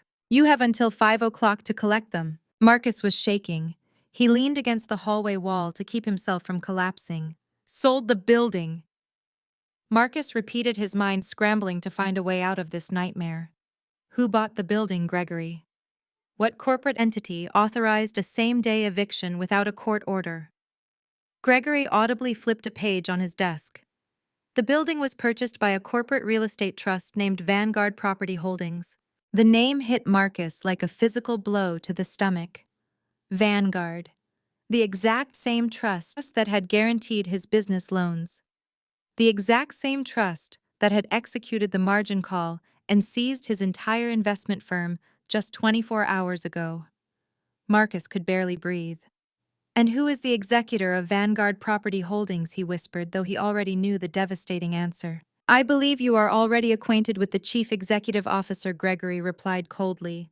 "Her name is Maya Davis. I suggest you vacate the hallway, sir, before I am forced to call the police for trespassing." Again. The line went dead. Marcus slowly lowered the phone. The reality of his absolute destruction finally settled into his bones. I had not just taken his company. I had taken the secret sanctuary he used to betray me. I owned the walls, the floors, and the doors that locked him out of his own deceitful life. He had nothing left. No money, no power, no hidden escapes. Hidden with a hollow, defeated chest. Marcus rode the elevator down to the loading dock. He found his expensive tailored suits, his designer watches, and his imported cologne shoved carelessly into cheap brown cardboard boxes. He had no car to put them in. He had no credit card to call a moving van. He had to carry the heavy boxes by hand, walking blocks to find a public bus stop, looking like a disgraced vagrant in his ruined tuxedo shirt. He had no other choice. He called Beatrice from a burner phone app, begging her to come pick him up from a bus stop. That night, the great Marcus Davis, The man who demanded I beg for permission to spend a dime walked through the front door of his mother's house completely broken. Beatrice, sobbing over her own impending financial doom, led her eldest son down the hallway to his childhood bedroom. Marcus dropped his cardboard boxes onto the floor. He stared at the narrow, uncomfortable twin bed, pushed against the wall covered in a faded quilt. He sat on the edge of the tiny mattress, dropping his head into his hands entirely, homeless, penniless, and trapped in the very room he had spent his whole life trying to outgrow. The humiliating reality of his childhood twin bed did not humble Marcus. It only mutated his desperation into a vicious, calculated venom. 2 months later, that venom was on full display under the harsh fluorescent lights of the Fulton County Family Courthouse. Marcus did not arrive at our divorce hearing with quiet dignity. He swaggered into the courtroom flanked by a cheap, notoriously aggressive bulldog of a lawyer named Sterling. Since I had legally frozen his corporate assets and seized his luxury condo, Marcus could no longer afford the elite legal defense team he usually paraded around Atlanta. Sterling was known for manufacturing victim narratives and dragging high-net-worth spouses through the mud to secure massive settlements. They sat across the aisle, whispering and smirking, entirely confident that they were about to fleece me for everything I had quietly built. When the judge called the courtroom to order, Sterling immediately launched his attack. He filed a motion to invalidate our prenuptial agreement entirely. Standing before the judge, Sterling painted a picture of absolute deceit.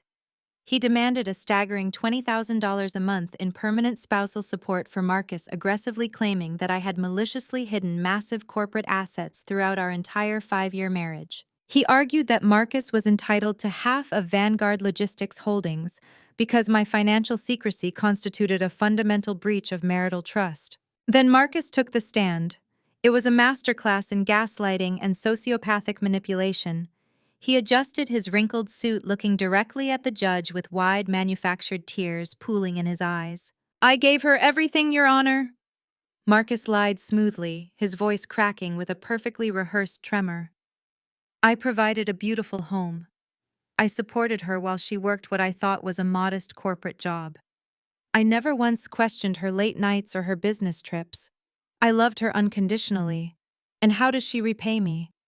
She secretly builds a corporate empire behind my back, buys out my distressed commercial debt out of pure spite, and ruthlessly evicts me from my own home. I was entirely blindsided by a vindictive, ruthless woman who plotted my financial ruin while sleeping in my bed. Listening to him paint himself as the supportive, betrayed martyr was almost laughable. This was the same man who had belittled my intelligence daily, the same man who had mocked me for supposedly bringing nothing to the table, the same man who had violently battered my front door in the middle of the night. But I did not react. I sat perfectly still next to Harrison, my lead corporate litigator, who was casually flipping through a very thin file folder. When it was Harrison's turn to cross-examine, he did not raise his voice. He simply walked up to the witness stand and handed Marcus a heavy blue binder. "Mr. Davis," Harrison said, his tone razor-sharp, "do you recognize this document?" Marcus glared at the binder. "Yes, it is the prenuptial agreement, the one she signed under false pretenses." "False pretenses," Harrison repeated, feigning mild curiosity. "That is an interesting legal, considering you were the one who had your mother's aggressive corporate attorneys draft this exact document just hours before your wedding ceremony. You forced my client to sign it under the explicit threat of canceling the marriage. Tell the court, Mr. Davis, are you familiar with Clause Section 4, Paragraph B?" Marcus swallowed hard, his eyes darting toward his sleazy lawyer, who suddenly looked very uncomfortable. "I am not a lawyer," Marcus muttered. "Allow me to read it into the official record," Harrison declared, turning to face the judge. "It states that any assets, corporate entities, or financial holdings acquired or hidden by either party prior to or during the marriage shall remain the sole uncontested property of the original owner.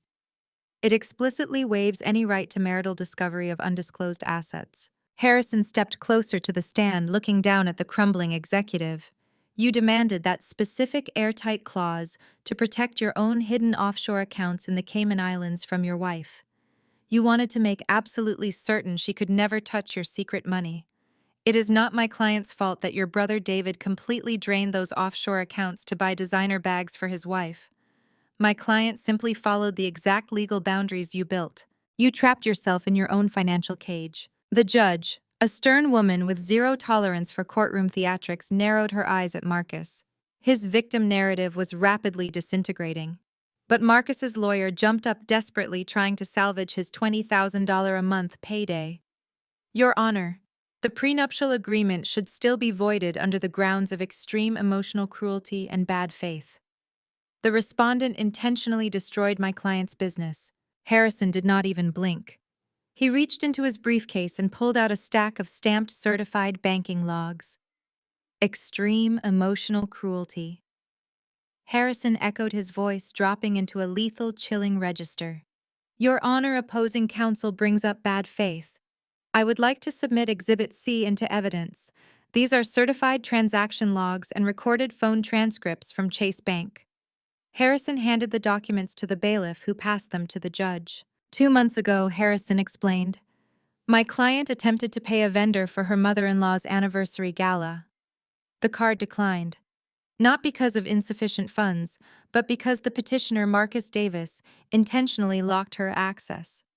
He did this while on speakerphone, loudly stating he needed to teach her financial discipline and that she needed to beg for permission before spending a dime.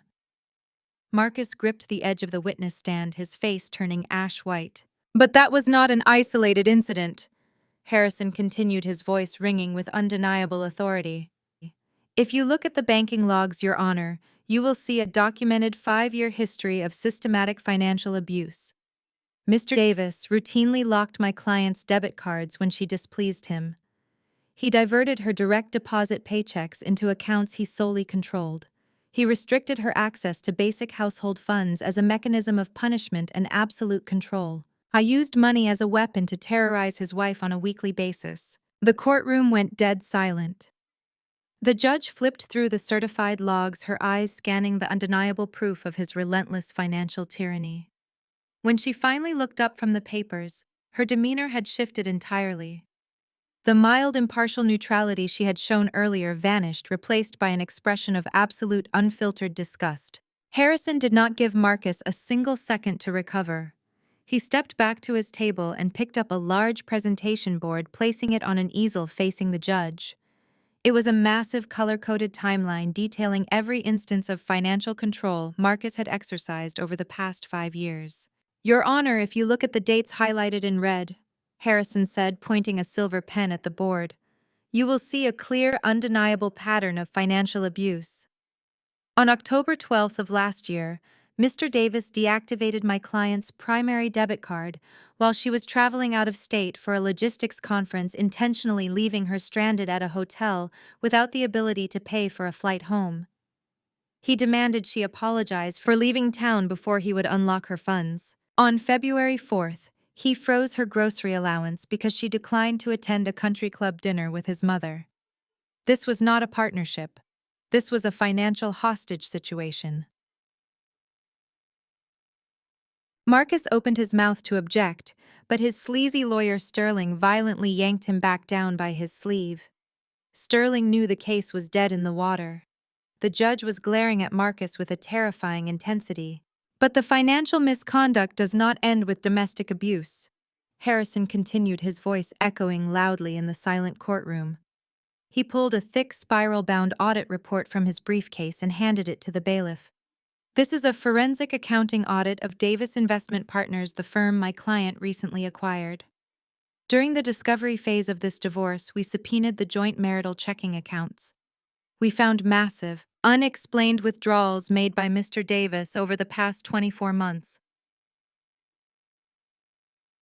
Marcus gripped the edge of the defendant's table. His knuckles turned bone white. He looked as if he was going to be physically sick right there on the polished hardwood floor. Mr. Davis claimed he was making aggressive stock investments on behalf of the marriage, Harrison declared, turning to look directly at the gallery where David was sitting slouched in the back row. In reality, he was using marital funds to quietly plug the gaping holes in his company's balance sheet. Holes created by his own brother David Davis, who was actively embezzling client retainers to an offshore shell company. Marcus Davis knowingly drained his own marital assets to cover up federal wire fraud. The courtroom erupted into frantic whispers. In the back row, David buried his face in his hands, his shoulders shaking with silent sobs. The public exposure of his crimes was absolute and irreversible. The judge slammed her wooden gavel down hard. "Order in this court," she commanded, her voice cracking like a whip. The whispering stopped instantly. She fixed her steely gaze entirely on Marcus and his shrinking attorney. "Mr. Sterling," the judge said coldly, "do you have any actual evidence to refute these certified banking logs, or are you simply going to sit there and waste more of my time?" Sterling stood up, his arrogant swagger completely erased. He fumbled with his legal pad, clearing his throat nervously. "Your Honor, we maintain that my client was acting in the best financial interest of the household and—" "Save your breath, counselor," the judge interrupted sharply. She closed the blue prenuptial binder and folded her hands on her desk. She looked down at Marcus with pure, unadulterated contempt. "Mr. Davis, in my 20 years on the bench, I have rarely seen a display of arrogance quite as astonishing as yours." The judge began, her voice echoing with absolute authority. "You sat in my courtroom and attempted to paint yourself as a victim. You demanded $20,000 a month from a woman you systematically terrorized, humiliated, and financially abused. You used your control over the household accounts to strip your wife of her autonomy, treating her not as a partner, but as a prisoner." Marcus stared down at his expensive leather shoes, completely unable to meet the judge's eyes. The great finance executive was being publicly dismantled. "The court will not reward financial abusers," the judge declared, her tone leaving absolutely no room for debate. "The prenuptial agreement you yourself commissioned is entirely valid and upheld in its entirety. You are entitled to absolutely nothing from her hidden assets, her corporate holdings, or her real estate properties. Your request for spousal support is unequivocally denied." A sharp, ragged breath escaped Marcus's lips. He had bet his entire survival on this settlement. He was officially walking away with nothing.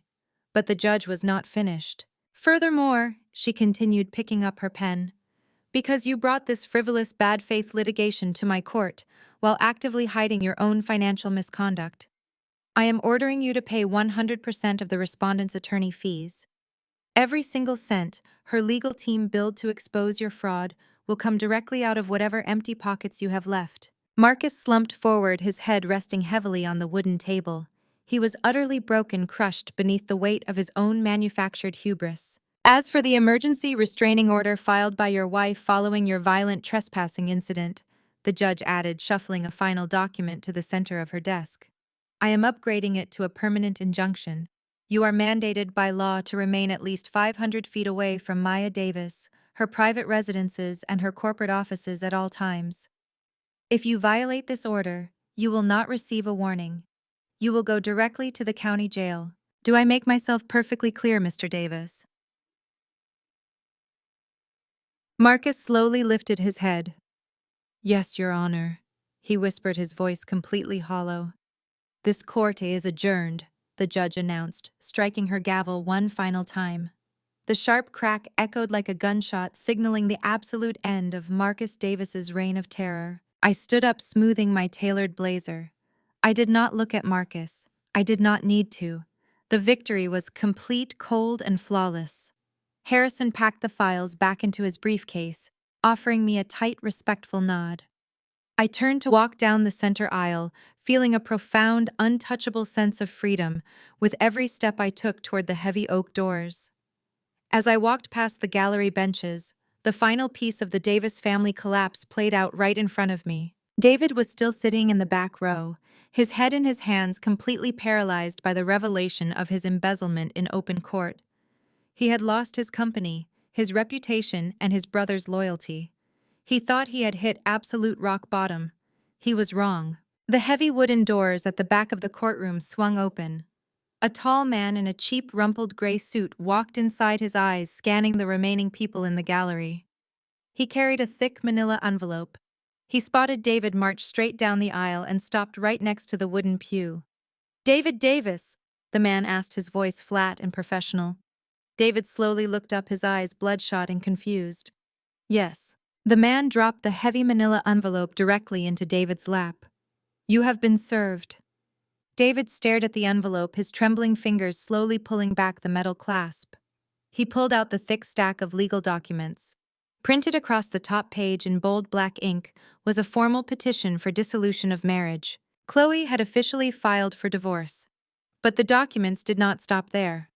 The emergency filings attached to the petition outlined her aggressive scorched earth demands.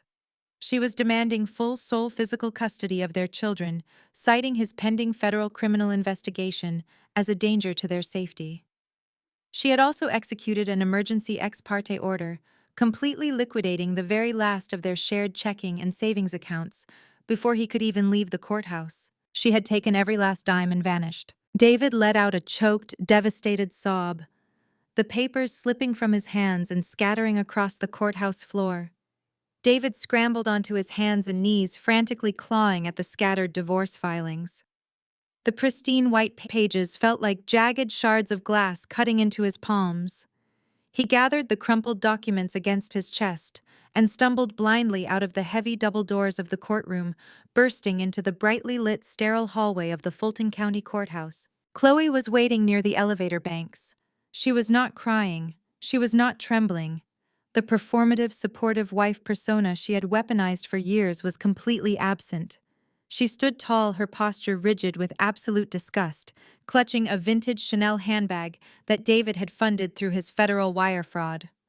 She looked down her nose at him as he collapsed against the marble wall, gasping for air. "Chloe, please," David choked out, reaching a shaking hand toward her. "You cannot do this. We can fight this together. I did all of this for you. I risked everything to give you the life you wanted. Do not take my children away from me." Chloe scoffed, a sharp, venomous sound that echoed down the long corridor.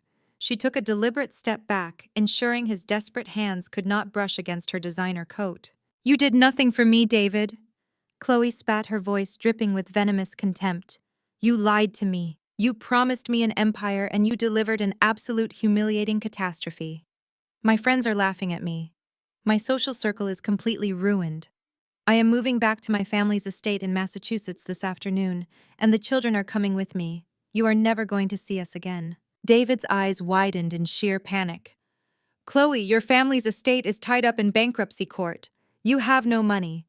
I can rebuild the firm. Just give me time." "You are going to a federal penitentiary." Chloe hissed, her face contorting with a sudden vicious ugliness. She leaned in closer, dropping the polite liberal mask she had worn for the entirety of their marriage. The deep, ingrained bigotry she had always harbored finally clawed its way to the surface. "I married an investment banker with a prestigious firm. I was willing to overlook your family's lack of actual pedigree because you provided a certain standard of living.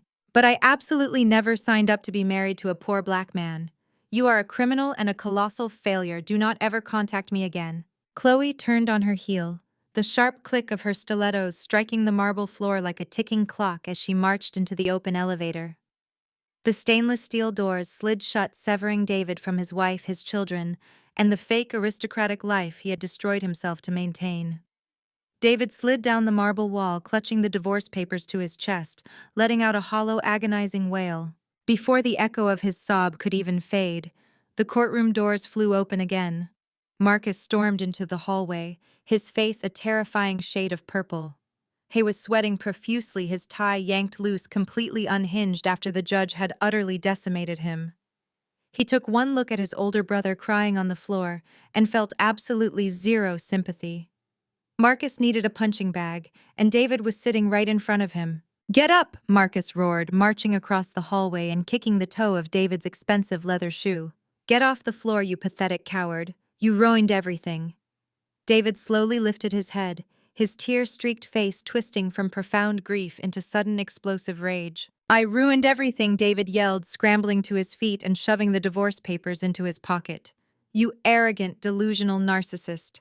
If you had not been so obsessed with financially abusing your own wife, she would have never investigated our books. If you had not locked her credit card to stroke your fragile, pathetic ego, we would still have our company. You handed her the keys to our empire just so you could feel like a big man at the dinner table." Marcus lunged forward, grabbing David by the collar of his suit jacket. "You embezzled millions of dollars from our clients." Marcus screamed, his voice cracking wildly. You left us completely exposed to a margin call because you were too weak to tell your gold-digging racist wife that you could not afford her lifestyle. You belong in a federal prison. You cost me my firm. You cost me my wealth. You cost us our lives. David roared back violently, slapping Marcus's hands away. The verbal warfare instantly ignited into raw physical violence. Marcus swung his right fist, catching David squarely in the jaw with a loud, sickening crack. David stumbled backward, spitting blood onto the pristine courthouse floor before charging forward like a wounded bull. He tackled Marcus around the waist, slamming his younger brother hard against the heavy wooden benches lining the hallway. The two highly educated, formerly elite finance executives were reduced to street brawlers in a matter of seconds. They rolled across the linoleum, throwing desperate, brutal punches, tearing at each other's custom-tailored suits and screaming obscenities that echoed down the corridors of justice. The courtroom doors swung open a third time. Beatrice stepped out, her face draining of all color. The untouchable matriarch of the Davis family stood paralyzed in the doorway. She watched in absolute mute horror as her two perfect golden sons beat each other bloody in public. Her prestigious legacy, the generational wealth she had so fiercely guarded, and the social standing she had worshipped were completely disintegrating right in front of her eyes. She clutched her chest, letting out a high-pitched, terrified shriek, but neither of her sons stopped fighting. "Break it up right now," a booming voice commanded from the end of the hall. Four heavily armed court bailiffs sprinted down the corridor, their heavy boots pounding against the floor. They descended on the brawling brothers without an ounce of hesitation. Two bailiffs grabbed Marcus violently, twisting his arms behind his back and slamming him face first into the marble wall. The other two tackled David to the ground, driving a knee into his back as they aggressively secured his wrists with heavy steel handcuffs. "Get off me!" Marcus screamed, his face pressed against the cold stone, blood dripping from his nose. "I am a respectable businessman. You are under arrest for assault and battery in a courthouse facility," the bailiff barked, locking the cuffs tight. "Keep your mouth shut." I stood in the doorway of the courtroom, watching the absolute carnage unfold. I did not smile. I did not laugh. I did not offer a single word of gloating or parting advice. The destruction they had brought upon themselves was far more satisfying than any insult I could ever deliver. I reached into my designer handbag and pulled out my dark, oversized sunglasses. I slid them smoothly onto my face, shielding my eyes from the harsh fluorescent lights of the courthouse. I stepped out into the hallway, my heels clicking with a steady, unhurried rhythm. I walked right past Beatrice, who was sobbing uncontrollably against the doorframe. I walked right past Marcus and David, who were being hauled to their feet by the aggressive bailiffs, their faces bruised and their wrists bound in steel. I did not stop. I did not look back. I simply walked through the heavy glass exit doors, stepping out into the bright, warm Atlanta sunlight, where my chauffeured armored SUV was waiting to take me back to the empire that I had built. 48 hours after the courthouse brawl, I was sitting behind my desk at Vanguard Logistics. It was my head of building security on the line. "Ma'am," he said, his voice tight. "A woman claiming to be your mother-in-law is attempting to bypass the security turnstiles. She is demanding we escort her directly to your private office right now. Let her stay in the main lobby," I instructed calmly. "I will come down to meet her." The Vanguard lobby was an expansive, intimidating space of white marble and massive digital displays tracking global supply chains. It was designed to make visitors feel small, and it was working perfectly on Beatrice. The untouchable matriarch of Atlanta society looked completely ragged. Her designer suit was wrinkled, and the heavy diamond jewelry she usually flaunted was noticeably absent. She was arguing aggressively with two broad-shouldered security guards. "I am family," Beatrice yelled. "You cannot keep me waiting down here." I walked across the marble floor, the sharp clicking of my heels echoing off the high ceilings. Beatrice whipped her head around at the sound. Her eyes widened as she took in my pristine white power suit and the absolute authority radiating from my posture. "Maya," Beatrice gasped, practically lunging toward me before the guards blocked her path. "Oh, Maya, thank God. Tell these guards to let me up to your office. We need to sit down behind closed doors and handle this privately." "We are not going anywhere, Beatrice," I said, keeping my voice level. "Whatever you have to say to me, you can say it right here in the lobby." Beatrice looked around wildly at the passing executives and security personnel watching her every move. The idea of airing her dirty laundry in a public corporate lobby terrified her, but she had absolutely zero leverage. Her face crumpled, dissolving into a weeping, helpless victim. "Please, Maya," Beatrice sobbed, pressing her hands together in a frantic, pleading gesture. "Please show us some grace. You showed everyone how powerful you are. But Marcus is facing assault charges. David is utterly broken. Chloe took the children and liquidated their accounts. We have nothing left. I am begging you as a mother. Show some forgiveness. Transfer the company back to the boys. Let us rebuild our family." I stared at the weeping woman. For 5 years, she had made it her mission to crush my spirit. She constantly reminded me that I was a dark-skinned girl from the wrong side of town, unworthy of the Davis name. She demanded I worship her white daughter-in-law. And now she wanted grace. "Do you remember the event planner's boutique?" "Beatrice," I asked, my voice slicing through her theatrical sobbing like a scalpel. "Do you remember sitting in Marcus's office listening to my credit card decline 3 times in front of the staff?" Beatrice froze, her breath hitching. She tried to stammer an excuse, but I did not let her speak. "I was standing there, humiliated, trying to finalize the details for your lavish anniversary gala." I continued, taking a deliberate step into her space. "Marcus put me on speakerphone just so you could join in on the punishment. Do you remember the exact words you said to me that day?" Beatrice looked away, her eyes darting toward the floor. "You told your son to make me ask for permission before I spent a dime of your money." I recounted, my tone freezing the air between us. "You said a wife needs to know her place. You wanted to make absolutely certain that I had zero financial autonomy, zero power, and zero dignity. You wanted me to beg." I looked Beatrice up and down, taking in her ruined posture. "You want the company back?" I asked softly. "You want your elite social status back? You want me to fund your comfortable, arrogant lifestyle again?" Beatrice nodded frantically. "Yes. Yes, Maya. Please." I held her gaze, offering a cold, terrifying smile. "You do not have my permission." The false hope vanished from Beatrice's eyes, replaced instantly by venomous hatred. The weeping mother vanished, and the vicious socialite returned. "You vindictive monster!" Beatrice hissed, her hands balling into fists. "You think you have won because you stole a company. I will destroy you in this city. I will go to every country club, every charity board, and every society reporter in Atlanta. I will tell them exactly what kind of ruthless, manipulative snake you are. I will make sure you are an absolute pariah." I did not flinch at her threats. I reached into my white suit jacket and pulled out a crisp, neatly folded legal document. "Your social circle already abandoned you the moment." Marcus's credit cards bounced at the country club, I stated, matter-of-factly holding the paper out toward her. "You have no friends left to tell your lies to, Beatrice. But you do have a much more pressing issue to handle." Beatrice hesitated before snatching it from my hand. She adjusted her reading glasses, scanning the bold black text printed at the top of the page. Her entire body began to violently tremble. Her mouth opened, but no sound came out. "That is a notice of default and immediate foreclosure," I explained clearly, making sure the security guards heard every word. "You have been quietly missing the mortgage payments on your massive Buckhead estate for the last 8 months.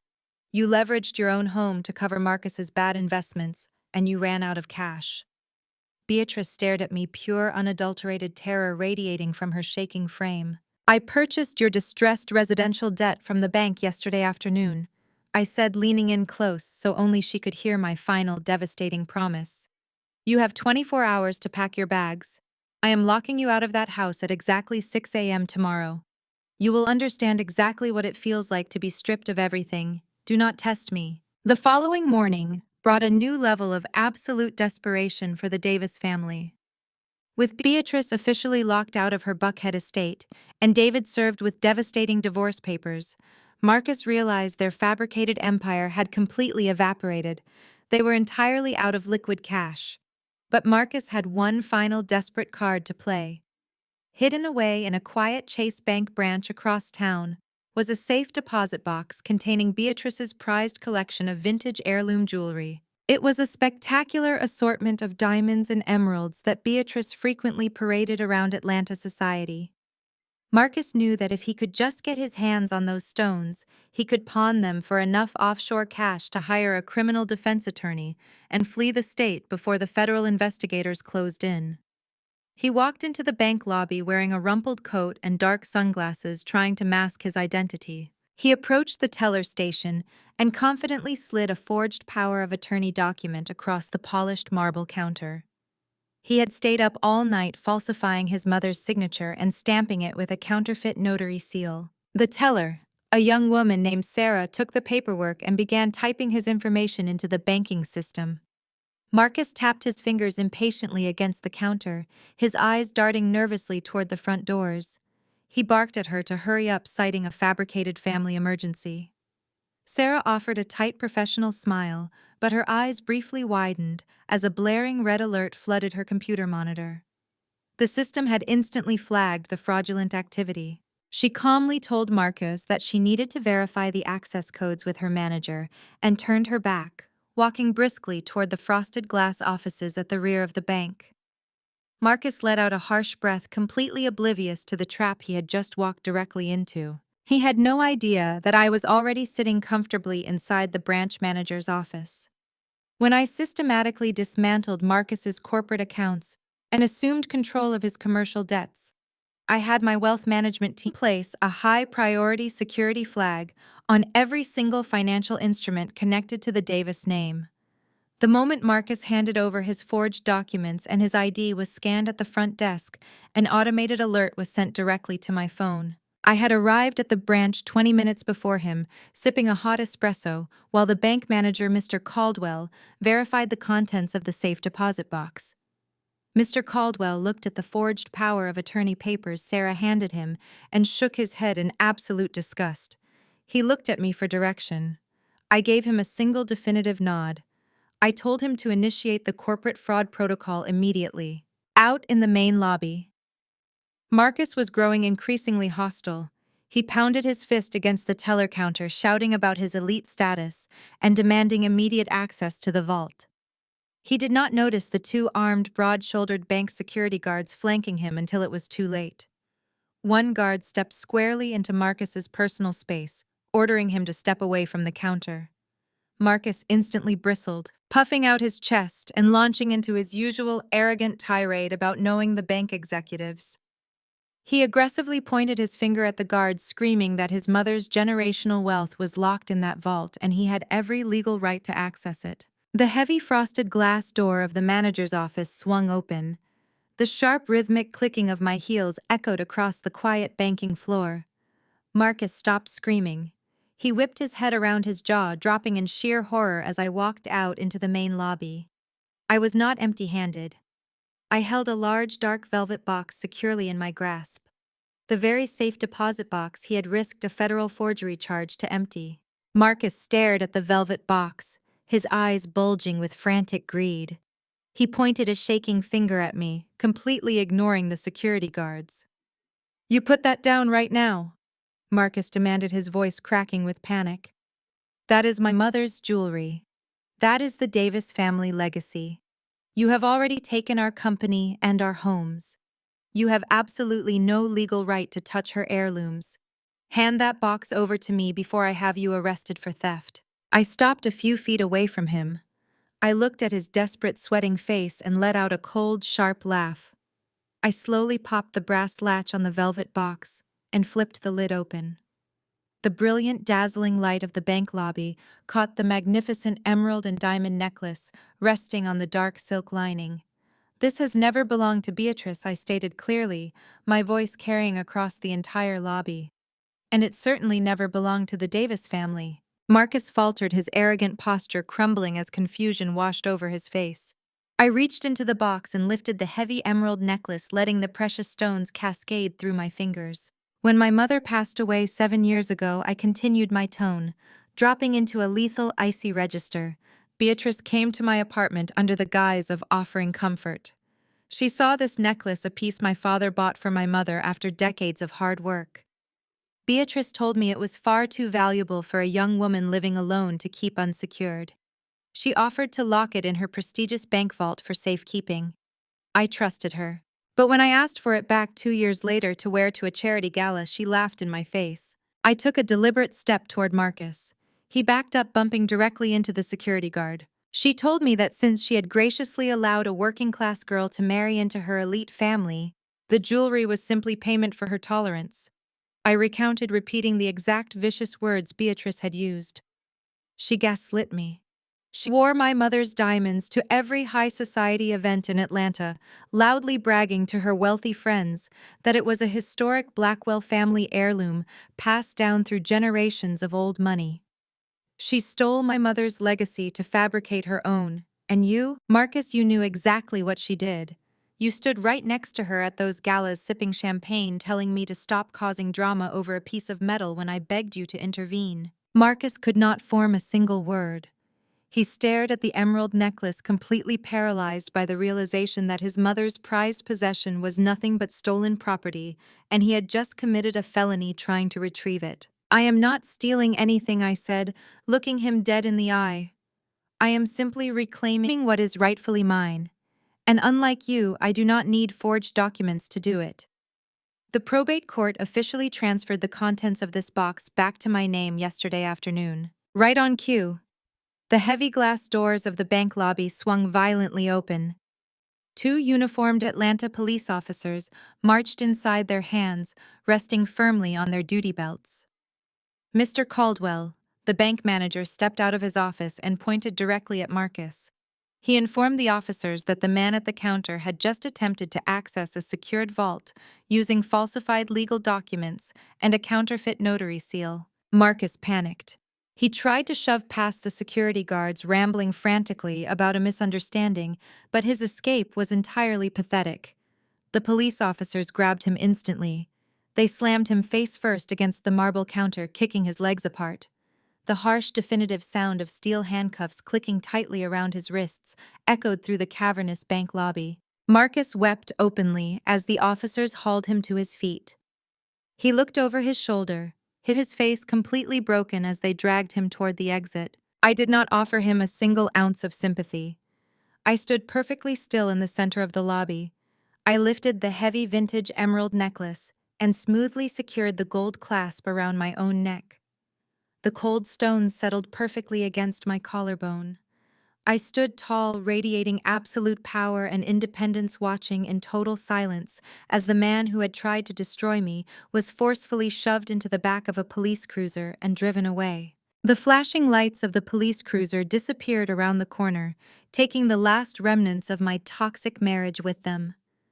I turned my back on the bank doors, walked to my waiting vehicle, and instructed my driver to take me back to Vanguard headquarters.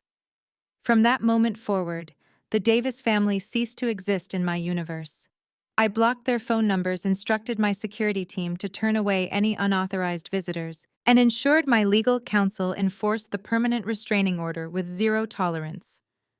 I completely severed all the dead weight. My focus shifted entirely to the logistics empire I had built and the newly acquired investment firm I had seized. The very first order of business was a complete and ruthless corporate purge. Marcus and David had spent years cultivating a toxic, exclusionary boys' club disguised as a prestigious financial institution.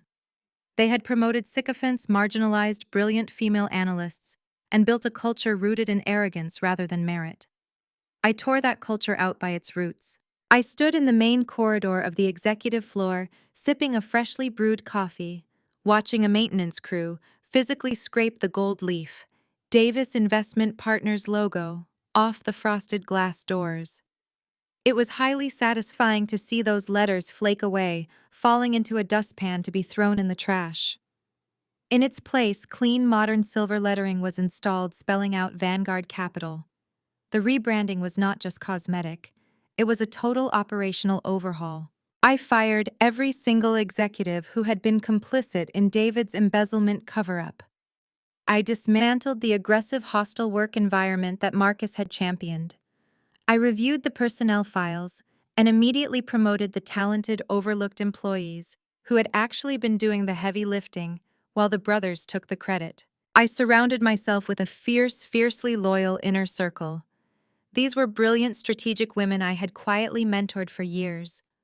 Women who understood the logistics industry inside and out, executives who respected my silent brilliance long before the public ever knew my name. My boardroom transformed from a battleground of fragile male egos into a synchronized powerhouse of high-level strategy. During our weekly executive meetings, I sat at the head of the table in my element. I was decisive, powerful, and completely unbothered by the ghosts of my past. When I spoke, the room listened. No one talked over me. No one questioned my financial literacy or told me I lacked the temperament for high-stakes business. We were closing international shipping routes, acquiring new fleets, and multiplying our revenue streams at an unprecedented rate. I was no longer hiding my capabilities to stroke a weak man's pride. I was finally dominating the market, while I expanded my empire in a pristine glass high-rise. Beatrice Davis was experiencing a very different reality across town. The absolute social exile she had once threatened me with had become her own daily nightmare. Beatrice was now living in a cramped rented duplex in a highly congested working-class neighborhood on the outskirts of Atlanta.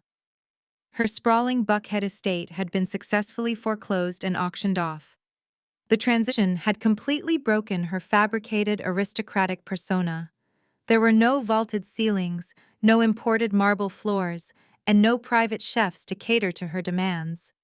She sat on a cheap, uncomfortable sofa she had been forced to buy from a discount furniture store. The thin walls of the duplex offered no privacy, letting in the loud sounds of traffic and arguing neighbors. She clutched her smartphone, frantically scrolling through her contacts list.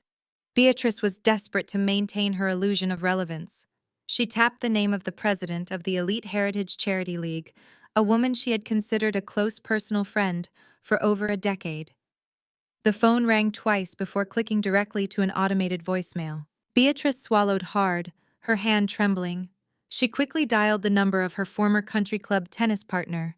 It rang once, voicemail. She tried a prominent local politician's wife, a woman who used to attend all her lavish brunches, straight to voicemail. Beatrice dropped the phone onto the cheap laminate coffee table. The brutal, unforgiving truth finally settled over her. Those women had never been her friends. They were social parasites attracted solely to the scent of money and power. The moment Marcus's credit cards bounced, and the news of David's federal wire fraud circulated through Atlanta's high society, the Davis name became radioactive. Beatrice was entirely ostracized. She was completely isolated in a tiny living room, stripped of her wealth, her status, and the golden daughter-in-law she had so foolishly worshipped. She was drowning in the exact irrelevance she had always tried to force onto me. I, however, was preparing to step onto the largest stage of my career. 6 months after the bank lobby confrontation, my team and I were finalizing the logistics for the Vanguard Generational Wealth Summit. It was not going to be a standard corporate gathering. It was designed to be the largest, most exclusive entrepreneurial summit for Black women in the Southeast. I rented out the premier convention center in downtown Atlanta, transforming the massive space into an incubator for female empowerment, financial literacy, and corporate strategy. I walked through the empty, cavernous auditorium the evening before the doors officially opened. The production crew was conducting final sound checks on the main stage. Massive digital screens displayed my company logo, alongside the names of the most influential female business leaders in the country, all of whom had accepted my personal invitation to speak. I stood in the center aisle looking up at the podium where I would deliver the keynote address tomorrow morning.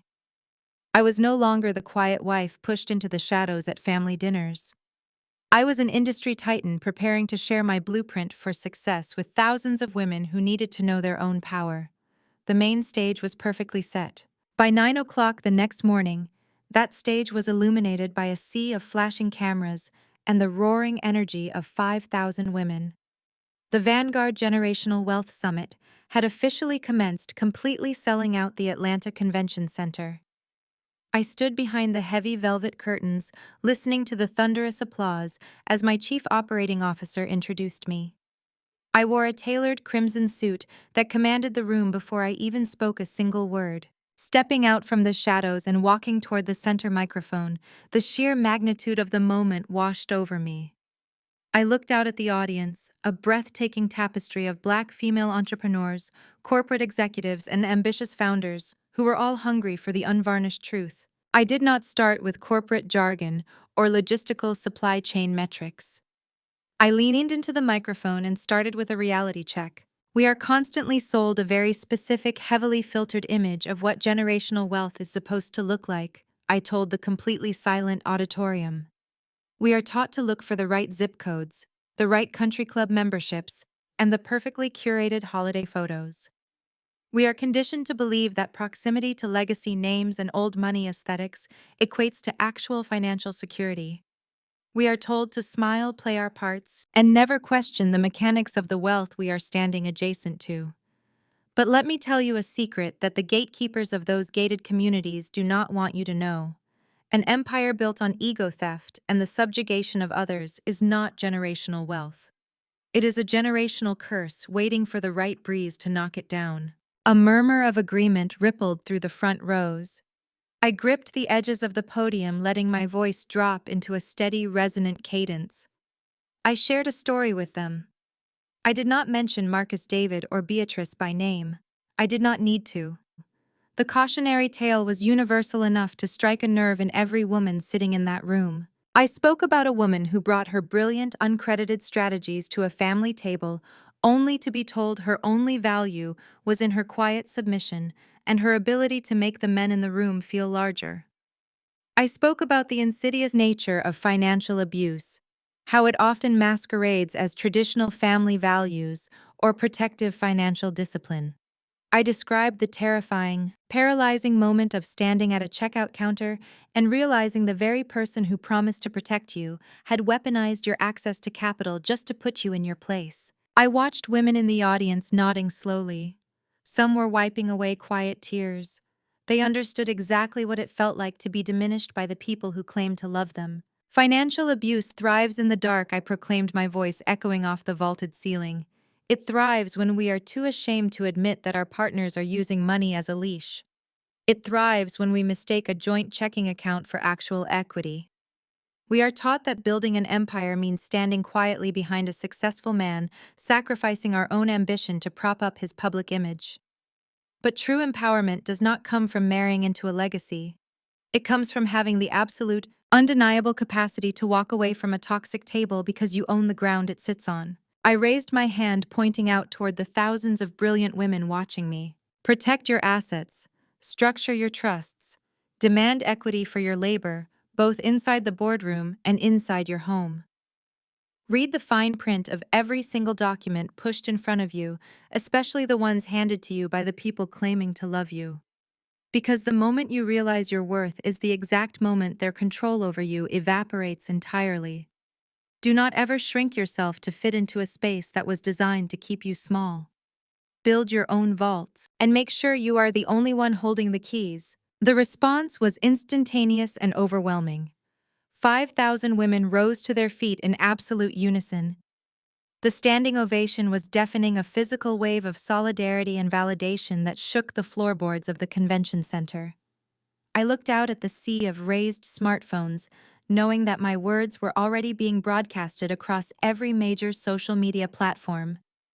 Within hours, clips of the keynote would go undeniably viral, shared by industry leaders, financial influencers, and women reclaiming their own independence. I was no longer just the CEO of a logistics company. I was rapidly becoming a beacon of financial empowerment and corporate sovereignty for women across the nation. I smiled, offered a deep, respectful nod to the audience, and walked off the stage feeling lighter than air. The post-summit networking gala was held in the grand atrium of the convention center. The space was bathed in warm amber lighting and buzzing with high-level negotiations. I navigated the room with my executive team, shaking hands and exchanging business cards with potential venture capital partners. It was a stark contrast to the stifling, exclusionary atmosphere of Beatrice's country club galas. Here, respect was earned through intellect and execution, not inherited status. As I excused myself from a group of real estate developers to grab a glass of sparkling water, a tall, distinguished man in a bespoke navy suit intercepted me. I instantly recognized him as Richard Sterling, the managing director of a massive European shipping conglomerate. He was also a former senior colleague of Marcus Amann. Marcus had spent the last 5 years desperately trying to court for an exclusive international partnership. Marcus used to endlessly complain about how Sterling refused to return his calls, blaming it on market politics rather than his own glaring incompetence. Richard offered a warm, highly respectful smile and extended his hand. Maya, that was a spectacular keynote, he said, his tone carrying genuine admiration as he shook my hand firmly. Your perspective on supply chain acquisition and risk management is exactly what my board has been searching for. I know your ex-husband spent years pitching me on a European expansion, but frankly his numbers never quite added up. He lacked the strategic vision required for our scale. Richard took a sip of his drink, his eyes gleaming with sharp business acumen. Now that I see who was actually the brains behind that entire operation, I would like to bypass him entirely, Richard continued. I have a highly lucrative multi-million-dollar international shipping contract that needs a visionary leader. I want Vanguard Logistics to take it, and I want to sign the preliminary paperwork tonight. It is the exact contract your ex-husband was banking on to save his reputation. I took the pen from Richard Sterling and signed the paperwork right there in the grand atrium. Securing that multi-million-dollar contract did not just solidify my company as a global powerhouse. It effectively nailed the coffin shut on the Davis brothers. Marcus had spent 5 agonizing years chasing that exact European expansion, begging for a seat at the elite table. I acquired it over a single glass of water, simply by bringing undeniable value to the conversation. That night marked the definitive end of my ascent and the beginning of their freefall. 6 months passed with the brutal, unforgiving momentum of gravity. I did not have to lift another finger to destroy them. They had built their entire lives on a fragile foundation of theft, bigotry, and unearned ego. When I pulled my financial support, their house of cards collapsed entirely under its own weight. The devastation was absolute. David Davis, the man who used to embezzle millions to buy his way into high society, now wore a neon orange safety vest. He was working the graveyard shift as a floor supervisor at a regional freight warehouse. The agonizing irony was that his former investment firm used to own a massive stake in the real estate portfolio, managing that exact building. Now he spent his nights holding a plastic clipboard tracking inventory pallets and getting yelled at by exhausted truck drivers. His custom suits had been sold to consignment shops to pay his mounting legal fees. His luxury vehicles had been repossessed. He punched a time clock and ate lunch in a break room, smelling of bleach and microwaved soup. He was trapped in a financial purgatory of his own making, entirely forgotten by the corporate world he once ruled. His estranged wife, Chloe, was faring no better. The golden daughter-in-law, who thought her proximity to whiteness made her untouchable, was currently suffocating in the brutal trenches of family court. The night she threw her massive, racially charged tantrum at the Oakmont Country Club, she had forgotten that service workers carry smartphones. A banquet server had recorded her entire hateful, bigoted meltdown. The video had circulated through Atlanta's elite circles like wildfire, jumping from private group chats to public social media platforms. She was completely blacklisted from every charity board, country club, and social register she had dedicated her life to climbing. Chloe was now engaged in a bitter custody battle with David. She lived in a cramped apartment, drowning in legal fees, desperately trying to squeeze alimony out of a man earning a basic hourly wage. Marcus faced a much steeper, far more humiliating drop. The man who had arrogantly demanded $20,000 a month in spousal support was currently sitting in a sterile, windowless probation office in downtown Atlanta. He sat slouched on a cheap plastic chair, waiting for his name to be called by an overworked county official. He had narrowly avoided a federal prison sentence for his financial fraud, but the plea deal came with a crushing reality. Marcus was now working a low-level data entry job at a mid-size insurance firm. He spent 9 hours a day in a gray cubicle staring at spreadsheets and typing claim numbers.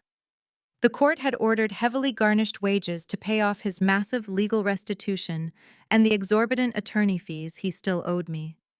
After the aggressive garnishments and taxes, his paycheck barely covered his basic living expenses. He no longer wore Italian silk or flashed a platinum card. He wore discount department store slacks that bagged at the ankles and dress shirts with badly frayed collars. He took the crowded public bus to work each day. The absolute soul-crushing monotony of his new life had completely stripped away his arrogance. He was a ghost of the finance executive he used to be forced to answer to managers who were 10 years younger than him. Every time he looked at a blank computer screen, he was painfully reminded of the empire he had thrown away just to win a petty argument at a dinner table. But the most spectacular collapse belonged to Beatrice. The fierce, untouchable matriarch who had weaponized her social standing against me was now living in a cramped, poorly insulated duplex near a noisy highway intersection. The constant droning sound of heavy traffic rattled her cheap windows day and night. She had no maids and absolutely no friends.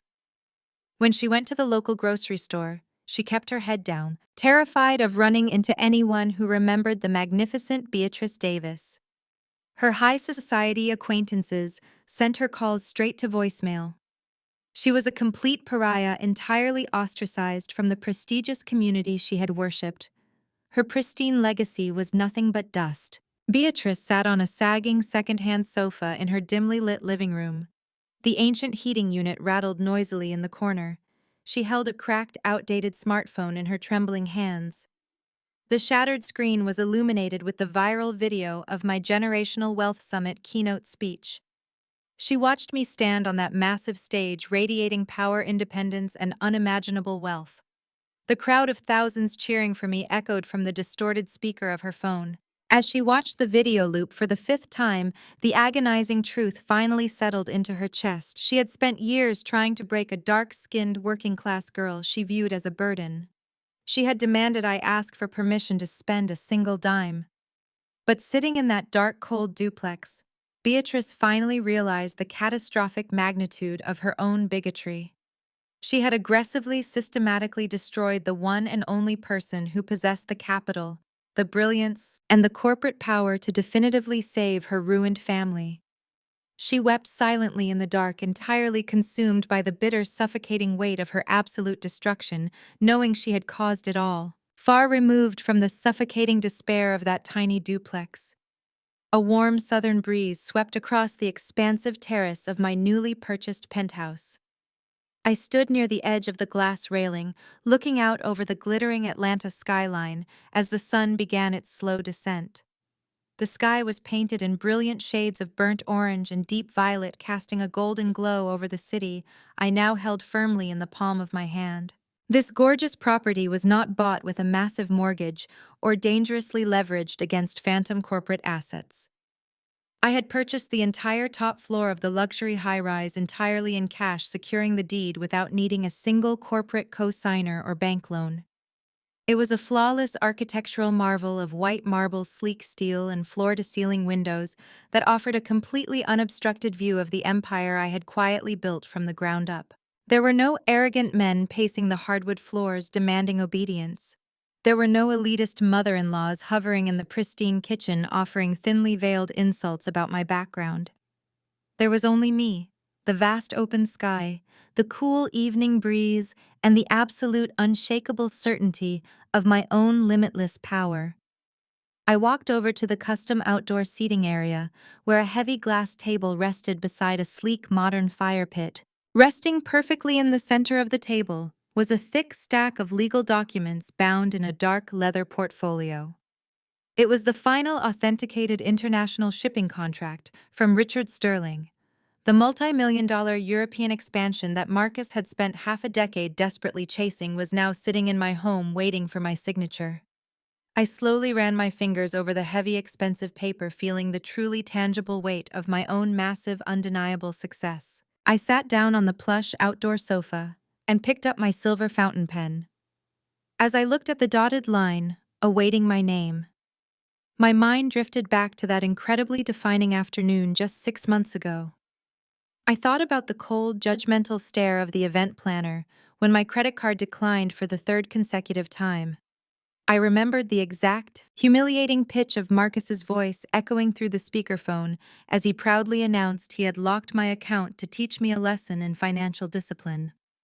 I remembered Beatrice chiming in from the background demanding that I beg for permission before I spent a single dime of their so-called generational wealth. They had orchestrated that moment with the explicit malicious intent to break my spirit entirely. They wanted to strip me of my dignity, force me onto my knees, and remind me that I was nothing without their prestigious name. But sitting here now, bathed in the fading light of the Georgia sun, I realized something profoundly beautiful. That locked piece of plastic was not my ultimate humiliation. It was the key to my absolute freedom. They thought they were teaching me a lesson about dependency, but all they did was remind me that I was the one holding the actual keys to the vault. My revenge was never about actively destroying them. I did not have to plot an elaborate, malicious scheme to tear down their lives. I simply had to revoke my financial protection. I just had to take back the millions of dollars in quiet guarantees I had been providing them for years. I stepped out of the way and let the brutal gravity of their own incompetence, greed, and bigotry do all the heavy lifting. They burned their own house down simply because I refused to keep paying for the water to put it out. I uncapped the silver pen and pressed the nib smoothly against the thick paper. I signed my name with sharp, deliberate strokes, officially executing the massive European contract that would cement Vanguard Logistics as a completely untouchable global titan. I closed the leather portfolio and set the pen down. Reaching over to the silver ice bucket resting near the table, I pulled out a chilled bottle of vintage champagne. The cork popped with a sharp, satisfying snap that echoed into the evening air. I poured the golden bubbling liquid into a crystal flute, watching the effervescence rise to the top. I picked up my smartphone, which was resting near my wine glass. For 5 years, this device had been a leash. It used to vibrate constantly with Marcus's controlling demands, David's frantic accounting emergencies, and Beatrice's passive-aggressive summons to whatever elite social gathering she needed me to silently endure. Now, the screen was perfectly clear. I navigated to the settings menu and deliberately powered the device entirely off. The screen faded to black, severing my final invisible tether to the outside world. I slowly set the darkened phone face down on the heavy glass table. The profound silence that washed over the expansive terrace was never empty or lonely. It was the rich, heavy, and incredibly peaceful silence of my total independence. I leaned back into the deep cushions of the sofa and took a long, slow sip of the crisp champagne. The cool liquid was a perfect contrast to the lingering warmth of the sunset. I looked down at the sprawling city streets far below me, watching the tiny headlights of cars navigating the evening traffic. I had successfully survived the highly toxic expectations of a family that demanded my absolute submission. I had outsmarted the arrogant men who tried to steal my brilliance and claim it as their own. I had built an impenetrable fortress that no one could ever lock me out of again. I raised my crystal flute toward the vibrant darkening sky, offering a solitary victorious toast to the incredible journey that had finally brought me here. They told me a wife needed to know her place. They were absolutely right. My rightful place is exactly at the top of the empire they thought was theirs. The overarching lesson from this saga is that true generational wealth and personal empowerment cannot be built on a foundation of toxic obedience, colorism, or financial abuse. For years, the protagonist was gaslit into believing that proximity to elite social status required shrinking herself and surrendering her autonomy.